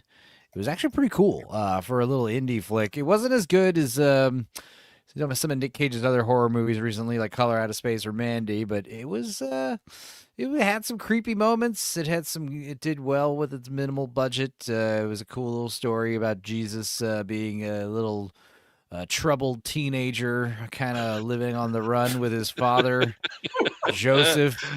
Love it. They're like, it's Joseph and Mary and teenage Jesus, and they're like, the carpenter is the name of Nicolas Cage's character. He's a very strict father. We must be, hidden. We can't tell anybody we're here. You can't associate with anybody, and it's just like a bunch of demons and devils and Satan's like trying to tempt this Jesus boy. The movie was pretty predictable. The dialogue was a little wooden, and it's in English, but still, it was cool. Being a carpenter, I suppose it would be. Yeah. It was neat. A for effort. Yeah. It was pretty cool. Another Christmas movie I watched was there's something called She's Making a List. Hang on. What's the rating out of 10 on this one? I'd give it like a 6.5. But you definitely get a lot of points for working out with their budget, and it was a neat little premise. Okay, no one else has seen it. Just checking. I'm going It's cool. to. I would recommend watching it. It's got some creepy ass moments. It's got creepy stuff going on. It's a cool horror movie. Give us the next one. So the next thing we're watching is She's Making a List.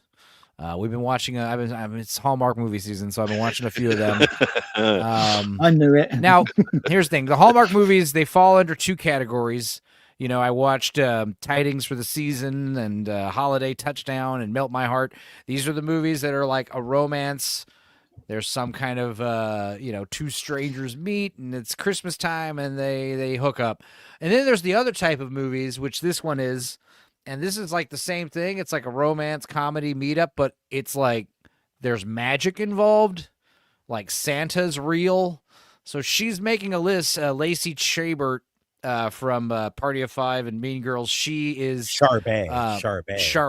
Okay, she works for Santa. She is like a person who notifies like if the kids are naughty or nice. She spies on little kids and understands if they're naughty or nice. They're switching it all to automated AI algorithms, and she's not for that. And she's watching over this little girl. Social commentary subplot there. I like that. Yeah, this little girl is a maybe. Is she naughty or is she nice? This is where they call this woman in to investigate is she's naughty or nice.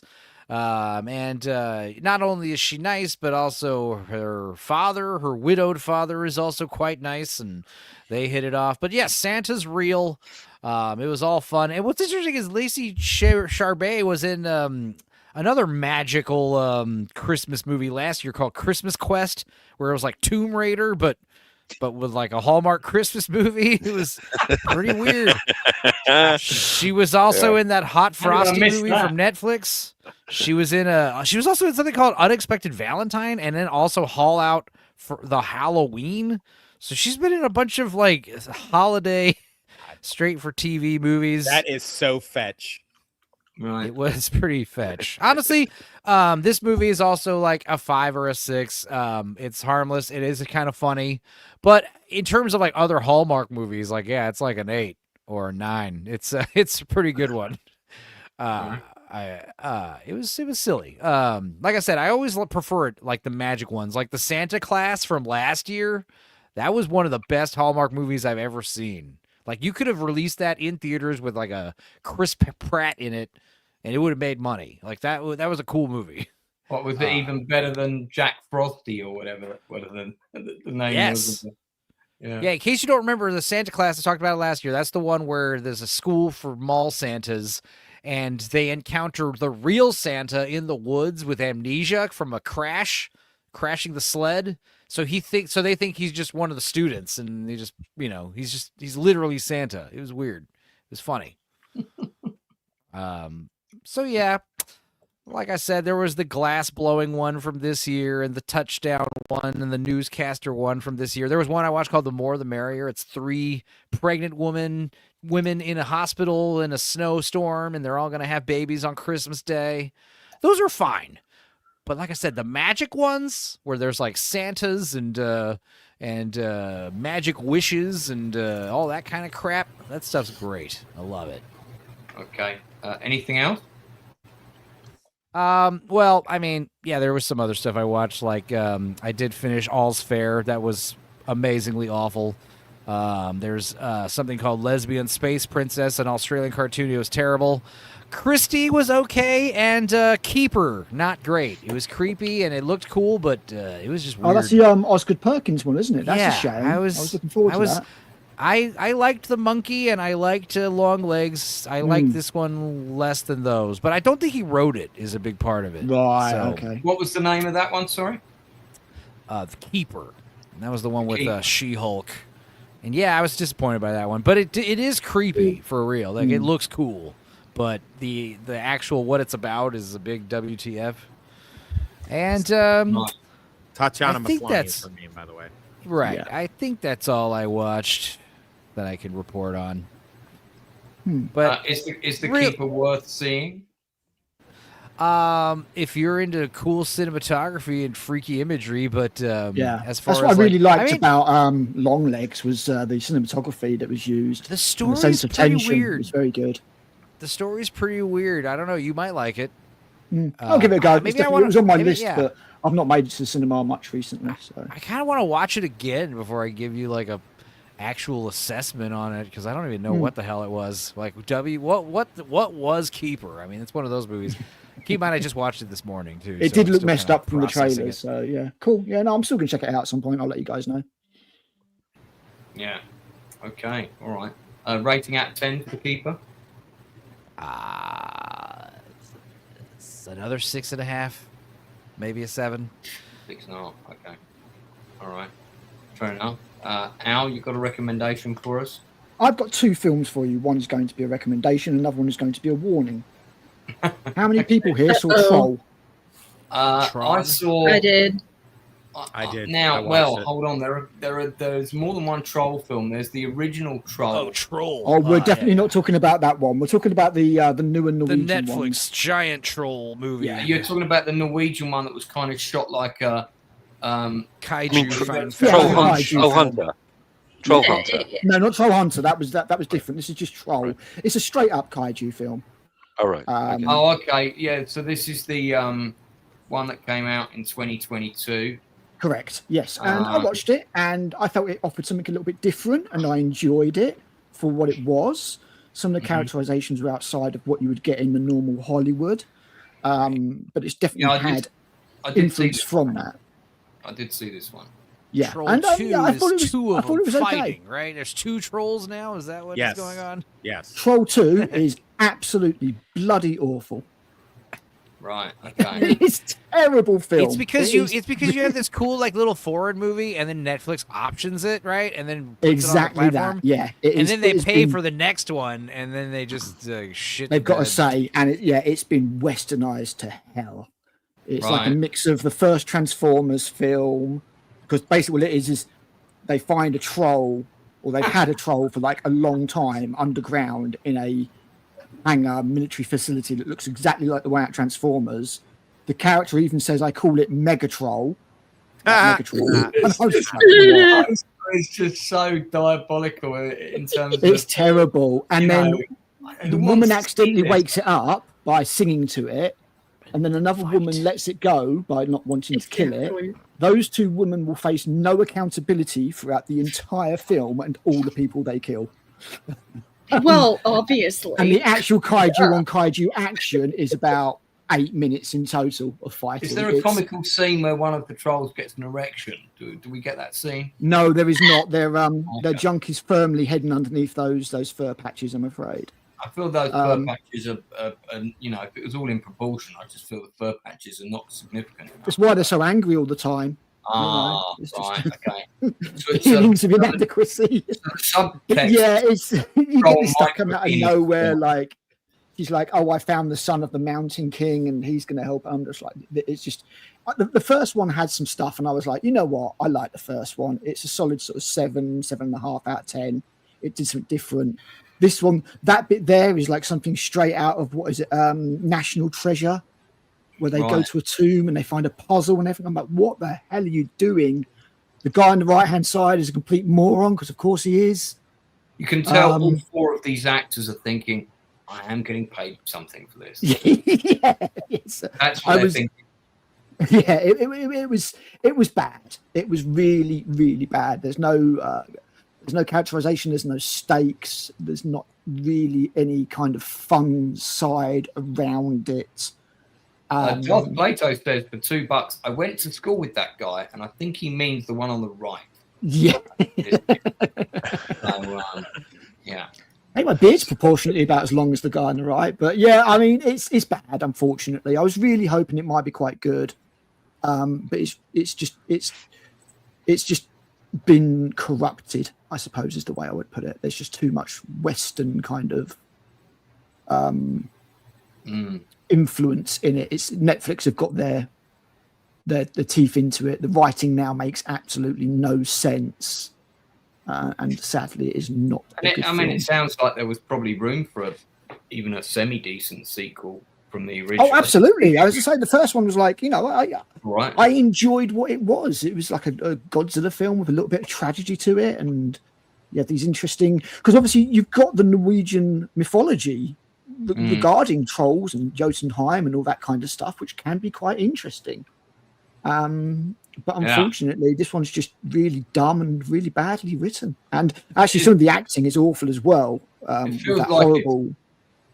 It feels like it's one of those films where they did what they did with the old Japanese Godzilla movies, where when they released them in America, they reshot a load of scenes with American actors with lab coats on, kind of having discussions from a command center somewhere far away where they're observing the battle and going, well, I think he's going to do this now, and we're going to send these guys in to try and stop him. And they just sort of put this clumsy narrative in. Yeah, exactly. They're in these scenes and not in any other scenes. It was a massive disappointment. I was really hoping that it would be worth a watch, but it is honestly kind of like bad B-movie level standards, right? Without even being bad enough. There isn't even a comedy scene of Troll 2 doing a number 2 on a house. No, there is really. I would say there is actually nothing to recommend in this film. Right. So this is a warning. I would recommend you do not watch Troll 2. What's the film you wanted to recommend?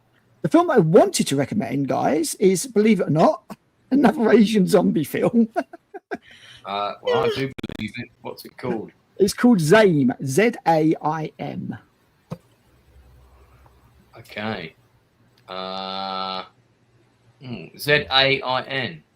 M for mother. Oh, M for mother. Thank you. Yeah. No wonder it was not coming up. Okay. Still not finding it. Okay. Tell us about it. It is a Thai film. I may have just said the name quite slightly wrong, so I'm just going to quickly have a quick look. It is a Thai film. Oh, sorry, Ziam. Ziam. Yeah, you've got to spell it correctly, otherwise we're not going to find it. It does help. You're right. It's only 4 letters as well. You think I can manage it? Funny enough, straight away. I don't know. This is also on Netflix. I mean, God, we're doing their job for them. We've plugged a few of their things. Checks in the post, right? Oh, yeah, that would be nice. They can afford it. Yeah, so this is the film. Ziam, yes. Ziam. It's basically karate an out-and-out zombie horror film. Yeah, this guy's like an ex-Muay Thai kickboxer who used to box sort of for money. Do you mean the actor or the character? He's the main character. He's the main character.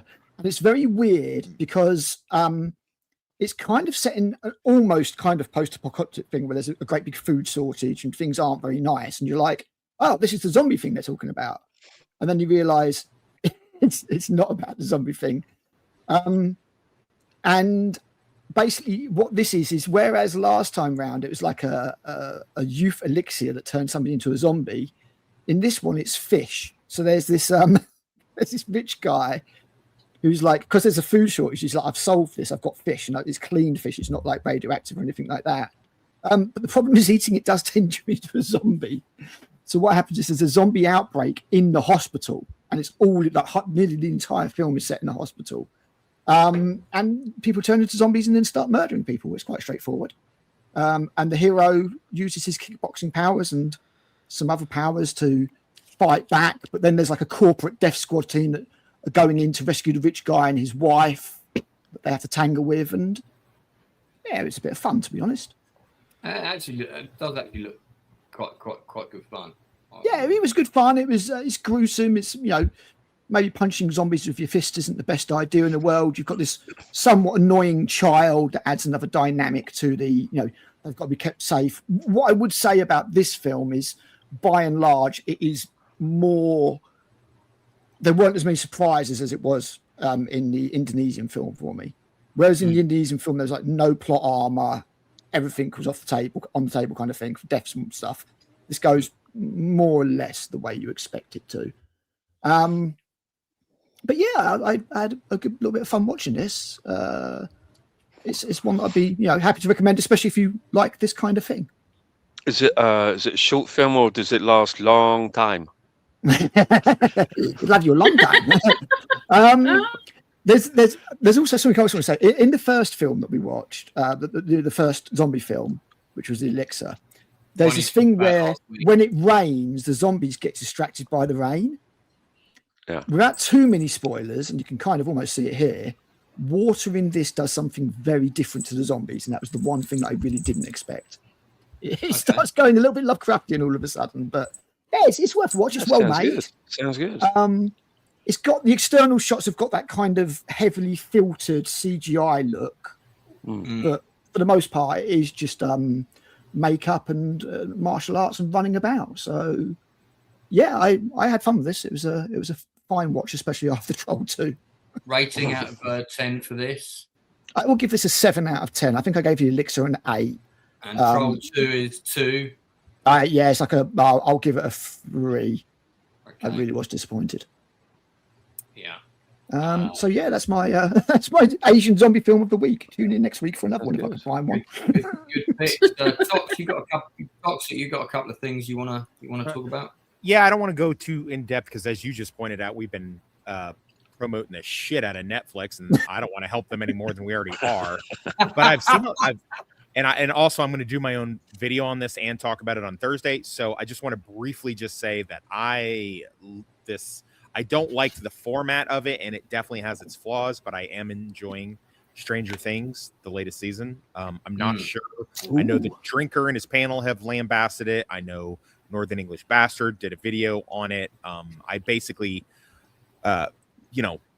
raced through it as quickly as I could, even with work, because I wanted to see if these guys were right, and just, taking your advice, Lance, and yours, Inside Man, to watch for myself, which I was going to do anyway, but just went ahead and got in trouble with the missus because we were supposed to watch it together, and I watched it at work. And I'm heartily enjoying it. I don't want to go into details because it's a lot of spoilerific type stuff. I'll probably do a spoiler and a non-spoiler. Plus, I'll talk about it on my show on Thursday, and I'll advise everyone to not spoil it because there are some really big events happening, especially in the fourth episode, which is I guess. Have you watched all of it so far? I have. Yeah, the whole chapter 1. That has been released on Thanksgiving, which is 4. No. Sorry, I mean the previous seasons. Have you watched one? Oh yeah, of course. Yes, of course. I was on. I've been on Rachel. Or I'm sorry, not Rachel. Nadia's show for Stranger Things for the last year or so. So yeah, no. I have, and it's very enjoyable. And I like what they're doing. I have some nitpicks on it, which I won't go into detail here, lest I wind up spoiling something, but I think it's really good, and if it's their swan song, I'm all about it. I don't have a problem with it, and that's all I have to say about that. I've got a video on this. Spoiler: you're not going to like it because I don't think it's very good. But I mean, we should debate it on Thursday. My judgment on this show is going to stay out until I've seen the remaining episodes. Yeah, so that's 2026 then. Yeah, well, as you do. I mean, it's okay. It's okay. I mean, there's some things I like about it. There's some things I don't like about it. I don't think they've handled the time jump very well. The whole that's one of. It's funny you say that. That's one of my major nitpicks of it. That's one of my main nitpicks, and I think there are too many characters, and a lot of them don't have enough to do. And I think that's what. Lance, be quiet. Quit naming all my nitpicks, man. You're spoiling all my nitpicks. Paving over the town. Did you mention the paving over the town? I just shut up, Lance. If you watched my video, what did you hack on my computer? Actually, but those are my 3 major. Right, but I think there's a lot of things they did very well. But agreed. I'm tempted to see if they can stick the landing. It's as simple as that. I really am at this point. I think that they will. I'm very optimistic about it, and I'm not willing to allow the issues that I have with it to, poop on a really good season or show. So but I would like to. Yeah, go ahead. Well, I was going to say, let's hold off on giving it a rating until we see the rest of it. I would prefer that. Yeah. You also wanted to talk about this, I think. Yeah. So this is The Spectacular Now. It's based on a book of the same name. It's a 2013 film. I believe the book was either 2009 or 2010. It's a young adult book and a young adult film, but it came out during that young adult time when we just couldn't get enough, and has a couple of the young adult actors of the time as well. Miles Teller and Shailene Woodley. But it's got a lot of people who, you usually will find a lot of flaws with. It's got Brie Larson in it, and I know she's not super popular, but it's one of my very favorite Brie Larson acting jobs she did besides her small role in Scott Pilgrim. This is so, like, my dad passed away a couple years after this came out, and it was the anniversary of his passing very recently. And although we didn't get along, I did pop this in for a watch at the girlfriend's house the other day because she'd never seen it. And it's just one of those great melancholy type, but at the same time, cautiously optimistic teen movies where it just shows teens being teens. Miles Teller's extremely likable. I think one of the reasons I defend him so much when other people kind of lambast him, especially when the Fantastic Four debacle came out, I think it's because of this. He really knocks it out of the park in this role, and he has to kind of carry the whole movie on his shoulders. He plays this guy Sutter Keeley, who is not a jock, and he's not a he's not a brain of any kind. He's just one of those popular guys that just happens to be popular because he's got a shit ton of charisma. He does have an alcohol problem, which we find out is from his father, and he's just kind of that Joe life of the party, easygoing guy that just is kind of cruising around his 4 years in high school without a lot of serious things going on, and he meets this very serious girl who's not really been given much of a chance. She's been a bit of a wallflower, and he kind of plucks her out of obscurity, and not in a she's all that kind of way where he just takes her glasses off and all of a sudden it's not like that kind of thing. It's more like it's more along the lines of like the first Rocky movie, where they kind of fill the gaps in one another in their personalities and in the things that happen. It's very, in a lot of ways, it's very tragic. It doesn't have a tidy ending. It's one of those things that's maybe moderately hopeful. And when you're watching it, you never think these are adults. You almost feel like a fly on the wall. Like you're watching conversations that you really shouldn't be privy to. A lot of these times people make a lot of bad decisions. And of course, his dad winds up being this really bad character and kind of a warning to him of what he could ultimately turn into. Another thing that sparked me to this was because you had mentioned Friday Night Lights, and the main character from that plays his father in this in a very small but very pivotal role. And is it the coach? Yeah, the coach. Yeah. Such a good actor. His name escapes me right this second, unfortunately. Yeah. But he's really good, and I found out that a lot of his scenes, like in this, the couple scenes that he's in, he almost completely improvised in order to kind of keep the young actors on their toes, and he does such a tremendous job by Kyle Chandler. Yeah, he's really great in this, like making him like not a despicable villain type, but just this like warning to this young kid that if you keep going down this road of no, it's not a Hallmark movie. If you keep going down this road of what it is that you think is just like, hey, I just want to kind of chill and hang out, then that could have some really dire consequences. It's also got a Better Call Saul actor is in it playing his boss at his like part-time job. And I mean, if this doesn't evoke any kind of emotional response out of you, either you have a solid marble heart, or you had a really, really great childhood and you can't relate to anything that happens in here, and you didn't have any alcoholics in your family. But yeah. And of course it's as it says here in the advertisement that you put up, some of the showrunners of 500 Days of Summer, and most people that know me know that that's another one of my most favorite films of all time. So this is really worth your time. It's going to be leaving Netflix soon. I know I just promoted Netflix again. Sorry. But it is on there. It's also on Amazon Prime, I think. And I'm glad you told me that because I'm looking for something to watch tonight, and I think I might put this on before I go to. Well, don't put it on if you're in a bummer mood. I made the mistake of doing that. It'll bum me out more. I mean, it does have a bit of a hopeful ending, which the novel doesn't have. But it's really like I said, it just really depends on how you grew up. I grew up like this kid. I was this kid, except I did play sports. And I was heavy in the bottle, and I thought that was totally normal as a kid. And a lot of the problems that he have is self-inflicted. But unlike me, this shut up, Darth. Unlike me, this kid, he has a really good heart. He's very affable, and he just you can see him really trying to connect with everybody and be everybody's friend and stuff like that. But I just can't say enough good stuff about it. I mean, just it's really a great film. Rating out of 10? It's a 10 out of 10. Easy. Ooh. 10 out of 10.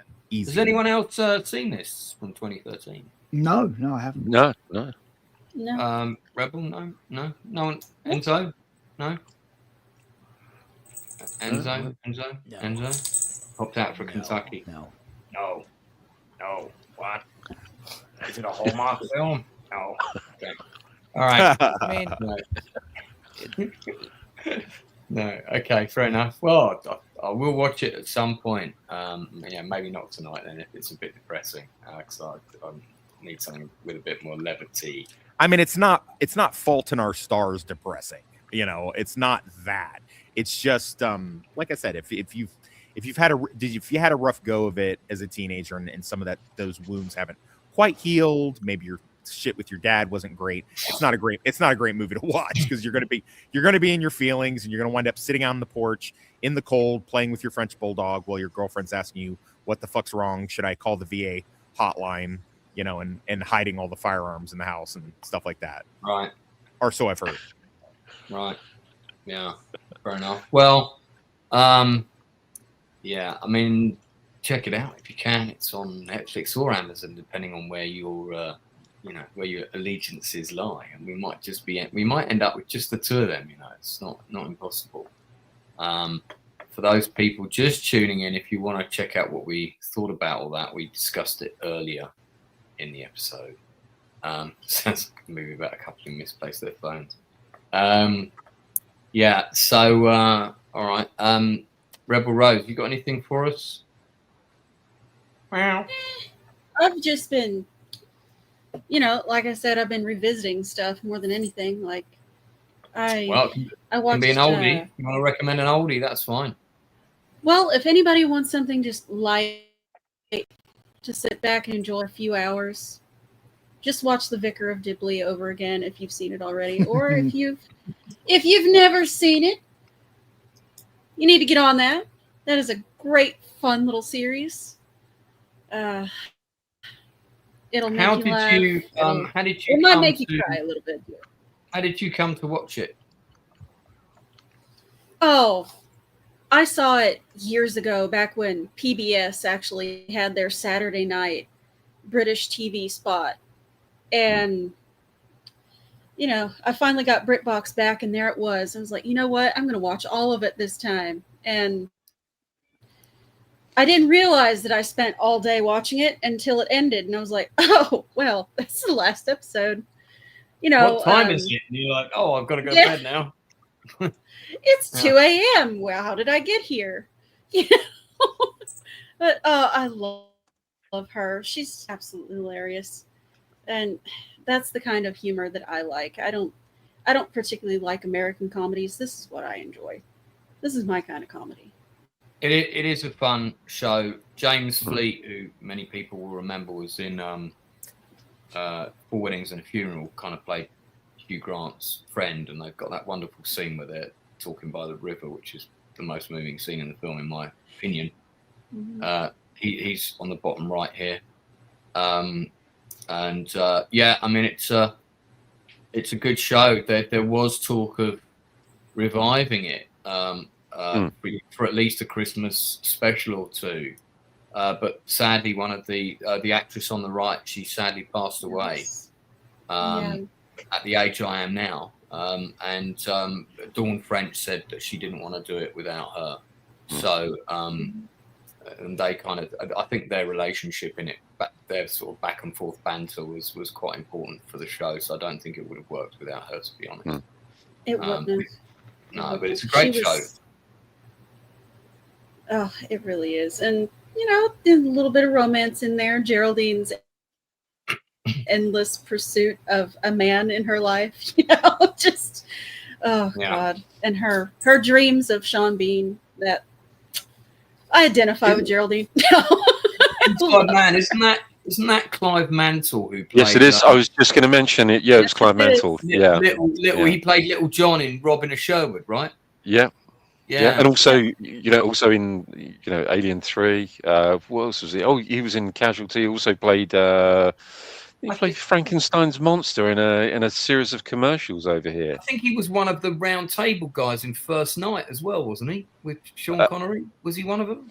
Do you know what? I think you're right. I think he was. Yeah. Certainly, there were a couple of. There was definitely one actor from London's Burning.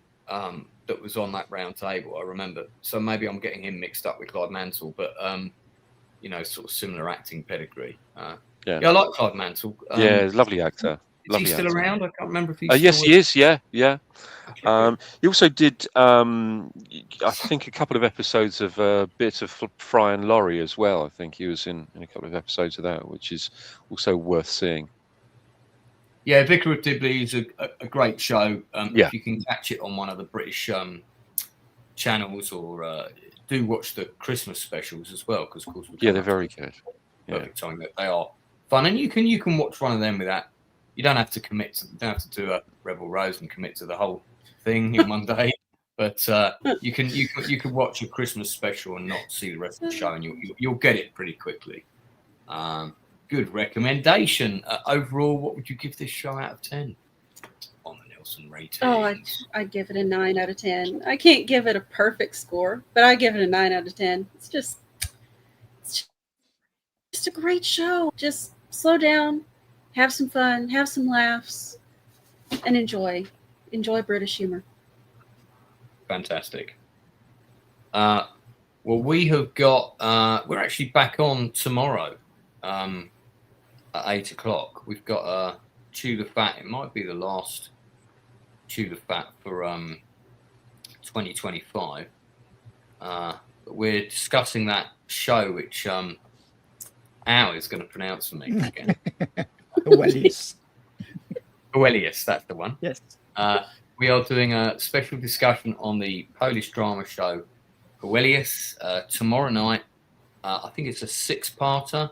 It's available on Netflix. It's getting no PR at all. I mean, no, it's a shame. It's dropped straight out of the top 10, and it really is worth a watch. So but they're not promoting it at all. It's I've never found it on the scroll. I only found it because I knew it was coming out.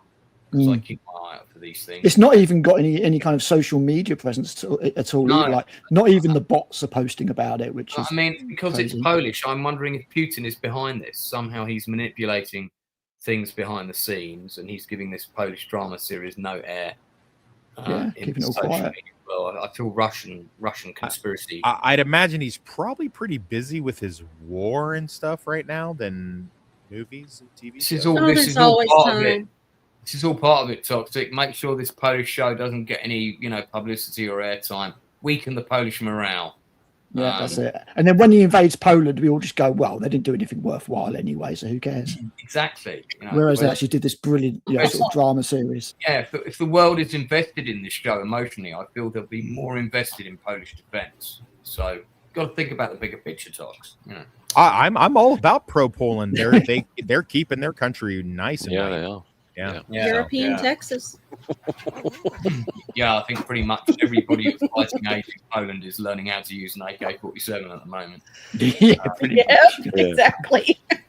But so Aurelius, we'll be checking this out. It's a true story. It's got some embellishments, but this is definitely a show worth your time. We don't do Chew the Fats on you won't be seeing a Chew the Fat on The Acolyte, for example. We don't do Chew the Fat episodes on things we don't like. This is to really highlight something that we feel you should watch, and we're going to break it down in detail. We'll be talking about the cast, how it's shot, stuff like that. I have reached out to production people on this to try and get hold of them, but unfortunately Putin has kidnapped them all, and they are not available. They're in Siberia. Gag order all round, just trying to keep them quiet. Critical, I know you're joining me tomorrow. Northern has seen it as well. Has anybody else watched it the whole way through? Because anyone's welcome. I've not seen this. No, not seen it. You Inside Man, can you cram it in before tomorrow? I may be able to. How many eps is this? I think it's only 6. 6. I mean, you can. I watched it in a day, so you can. If you commit to doing a few before lunch and a few after lunch, you probably get it in. But maybe one tonight. It's worth your time. It's good. It is good. The visual effects are spectacular as well. The production values in general, to be honest, the way that they recreate the grimness of post sort of communist the Eastern Bloc is very impressive. Very impressive. Yeah, really, it's we'll talk about this tomorrow, which show between this and Estonia, and I mean, in a way, Estonia deserves a Chew the Fat episode as well. It's the superior show, but they are both very good. It's something worth watching, and I think it was a co-production with Netflix. I think they did put some money in. It's the biggest budget of a Polish TV show ever, I believe. But then it's also the only Polish television show I've ever seen. So, this is also true. Maybe there aren't any others. I don't know.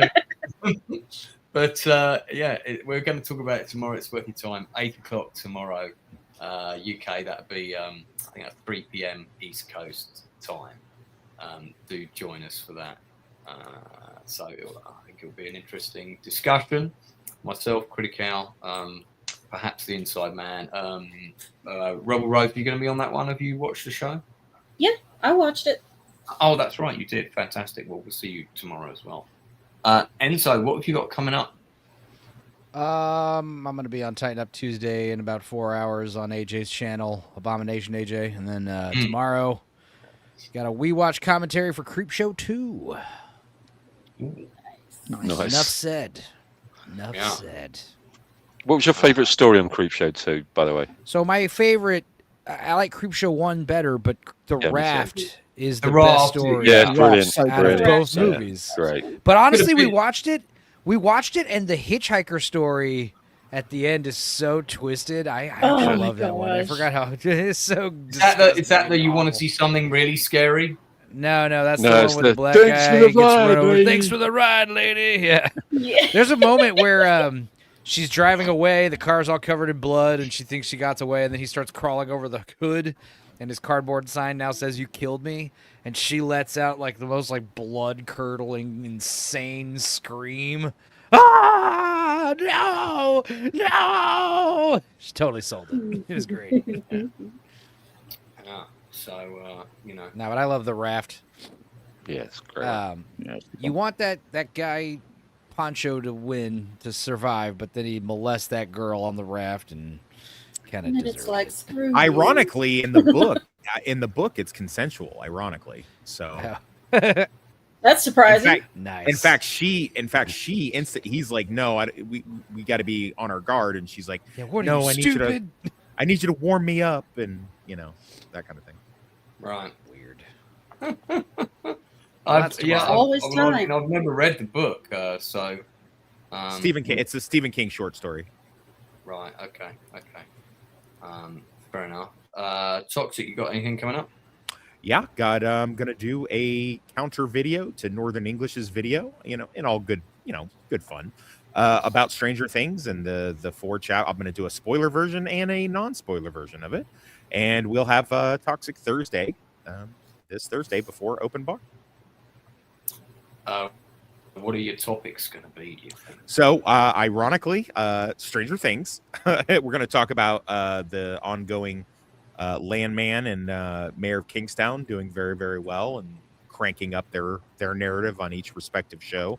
We're going to talk about Sydney Sweeney has recently bent the knee to the woke mob. Unfortunately, she caved. Too many flop movies, I guess, in a row, and hoping that Housemaid is not a flop as well. So someone is, basically forced her to bend the knee. We're going to talk a little bit about the Diddy Combs bullshit, and we're going to talk about the big merger, but just less so like what the merger means for streaming, and more so what the merger means for those of us who are, big cinephiles and things like that. Is there any chance we could also talk about the new Star Trek Academy clip? Because I'll allow it. I will allow Star Trek. Star Wars is strictly forbidden on my show. No, we didn't even mention that one. But, yeah. Strictly forbidden. Strictly forbidden. But Star Trek, I can allow for Star Trek. Yeah, we don't. But yeah, and we'll play our favorite trivia game and see who gets the mentally handicapped clip award. Last week it was actually Inside Man that got it. Usually, oh wow! So we've still got 100% British representation in the British representation in the mentally handicapped category. I think Luke got it a few more times than I did. Oh, quite a few more. He did, times. yes, Yeah. absolutely. I mean, he's the undisputed. But I was kind of hoping you might give our American cousins the chance to try and. I'm certainly hoping that one of us does. I mean, in all fairness, if it wasn't me coming up with a trivia game, it would probably be me receiving the. Can you if one of the Americans gets it, can you change it to the Super Spastic Award? Yes, I actually was going to ask. I was going to ask one of you Brits about the 42 karat plunker or something like that, or what is it? What is it from? Yeah, Only Fools and Horses. Only Fools and Horses. Okay, I'll do that for if an American gets it. Is that fair? Perfect. Does that work out? Yeah, I like it. Yeah. All right, fair enough. We like the sound of It'll that. be me. No, you always. She's so humble. She always does really good in the trivia. How many guests do you have on Thursday? It varies. Like one week it was just the four of us, and then in another week it was like 7 or 8. Oh, you don't limit the number. I do not. Whoever wants to, anybody and everybody who is in any verse of YouTube, including everybody here, of course, is more than. That's why I paid for the upgraded subscription, so I can have as many people on there as possible. Leroy, you heard it here. Get on Toxic Show on Thursday, come on, man. Leroy. You're fine. You welcome. send me an ad. I'll see if I can get you on there, Leroy. No, but I try and keep it to a maximum of 6 here because I like everybody to get their say. I like everybody to be able to talk about a pick and Well, you're certainly the forward. better. You're the better YouTuber, Lance. So you run more. No. It's not about ship. Dude. That's not what I'm saying at all. It's not about being better.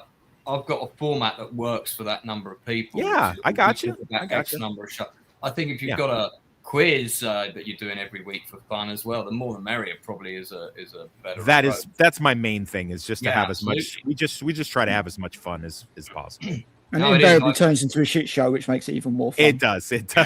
Don't get me an inside man on Bond questions or whatever. I was going to say the thing is, what seems to happen quite regularly, and because Al wasn't on last week, right? No, I wasn't. I was ill. Sorry. And it's funny because we didn't hear any little tapping of keyboards in the background either. I'm telling you guys, I've got a silent keyboard because I know that Lance hates. I always hear any if anyone was cheating, it was Mr. Eve. And what was amazing was that there were no mysterious answers that were plucked out of it. Oh, I've never heard of this film. Oh, I don't know. I wasn't there with my insane luck. I've actually got a silent keyboard. Yeah, this is my keyboard. Look. The controversy continues. I know we can't see if you're typing or not. Possibly some cheating going on. Don't believe a word of it. Maybe I'll come on use your bloody phone. Lance, my friend, you are always welcome on anything. Oh no, I know, man. I appreciate that. It's just obviously I'm got a lot on, so I hear you. I try not to overcommit to things because I've done that before and then let people down. Yeah, no harm, no foul. It's totally fine.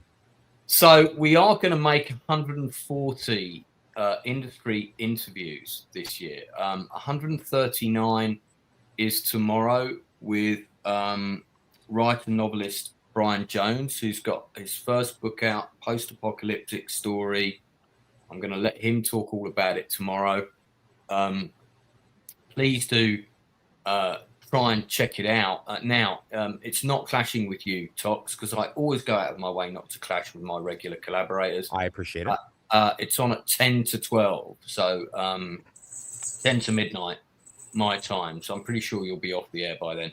I get out of there before open bar starts. Yeah, Brian Jones is an American writer, first-time writer, and I love having guests like Bruce Brofton, who did or Broughton, I think. Sorry, mispronounced his name. If you haven't seen that interview, check it out. It's amazing. He did the score for Tombstone, Silverado, a whole load of other movies, and it's a great interview. And Bruce is coming back for a part 2 in January, and I'm going to bring my composer from All in Good Time on, and we're going to have a young composer and a composer sort of at the end of his career doing the show together. So that's going to be really interesting.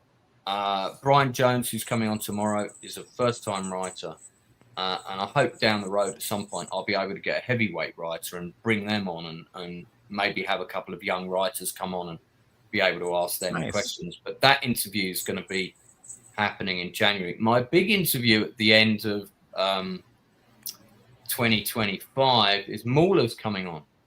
I saw. Yeah, just an interview, just me and Mauler for a couple of hours. So, and we're going to talk about his, why he did the mega Star Wars video. Obviously, we'll talk a little bit about the film he and I worked on together, and also his future projects and other things he's got going on, and just sort of the whole history of how he got started in YouTube and stuff, because I've never seen a video about that with him talking about that. So it's going to be pretty interesting. And I think I've got one other writer as well, Michael Strangeland, another American writer. He's coming on.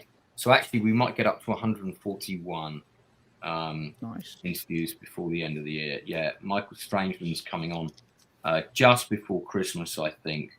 I've got to firm that up, but I think he's coming on just before Christmas. So apart from the last couple of Nielsen rating shows as well, I am looking at doing an online quiz. That's not going to be on the 30th. The 30th is the best and the worst. I'm not sure when I'm going to do that quiz at the moment, but it might be before the end of the year. I might do it. I might even do it on the evening of Boxing Day, and just see who's available, see who's fill up with food and up for a bit of a laugh. So it might be a bit of a last minute thing on the evening of the 26th. I'll let you guys know, but I'm going to try and fit in a quiz before the end of the year. I've got the actual movie quiz is I do every year is this Sunday coming on the 14th of December.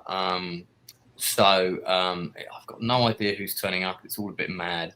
I haven't even done any of the clips or questions yet, so I've got to get on that. I've really got to get my arse into gear. But I've got a. We're coming to the end of 2025, and I've been doing a lot of reflection about what the year has meant, and I will talk about it more on the 30th when we do the last Nielsen ratings of the year, which will nearly be episode 100. I think not quite, but nearly. It'd be quite interesting to sort of look back at the channel and also everything that's happened in 2025, because I've had a really busy 2025 with both a book, a play, and a film out, and some other things as well. So I can honestly say, looking back on 2025, this has probably been the best year for me since I've known the present company on this panel, because I've met you all sort of in the last 5 years. It's been the best year for me, and you've definitely played a big part of that, so thank you very much. Deadly silence. Okay, I'll cut to a shot of a. Sorry, I was wiping away the tears, Lance. I was wiping away the tears. I was waiting for the punchline. I was waiting for the no punchline. I just wanted to say thanks, because I've got a horrible feeling I might forget later. When we're doing the best and the worst, I'll probably suddenly jump offline and then realise, oh shit, I meant to say that. So I'll say it quickly now in case I forget to say it again. Appreciate it. Then thanks for having us, man. It's always good. Well, we're going to wrap things up there. I know Tox has got to shoot off. thank you so much for my panelists for coming on.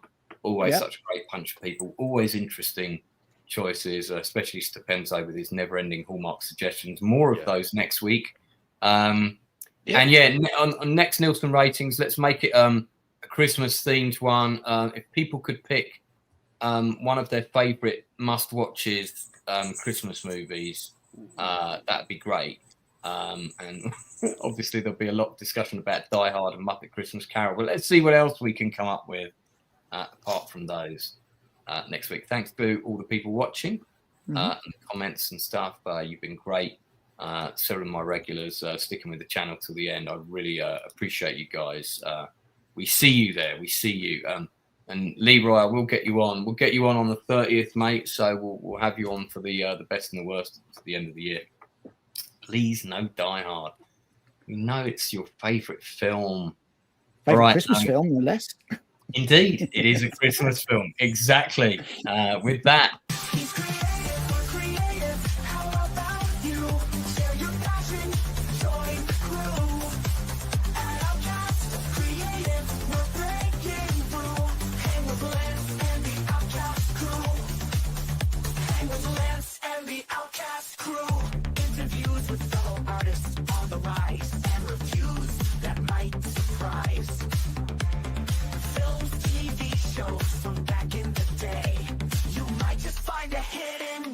Today, he's creative, we're creative. How about you?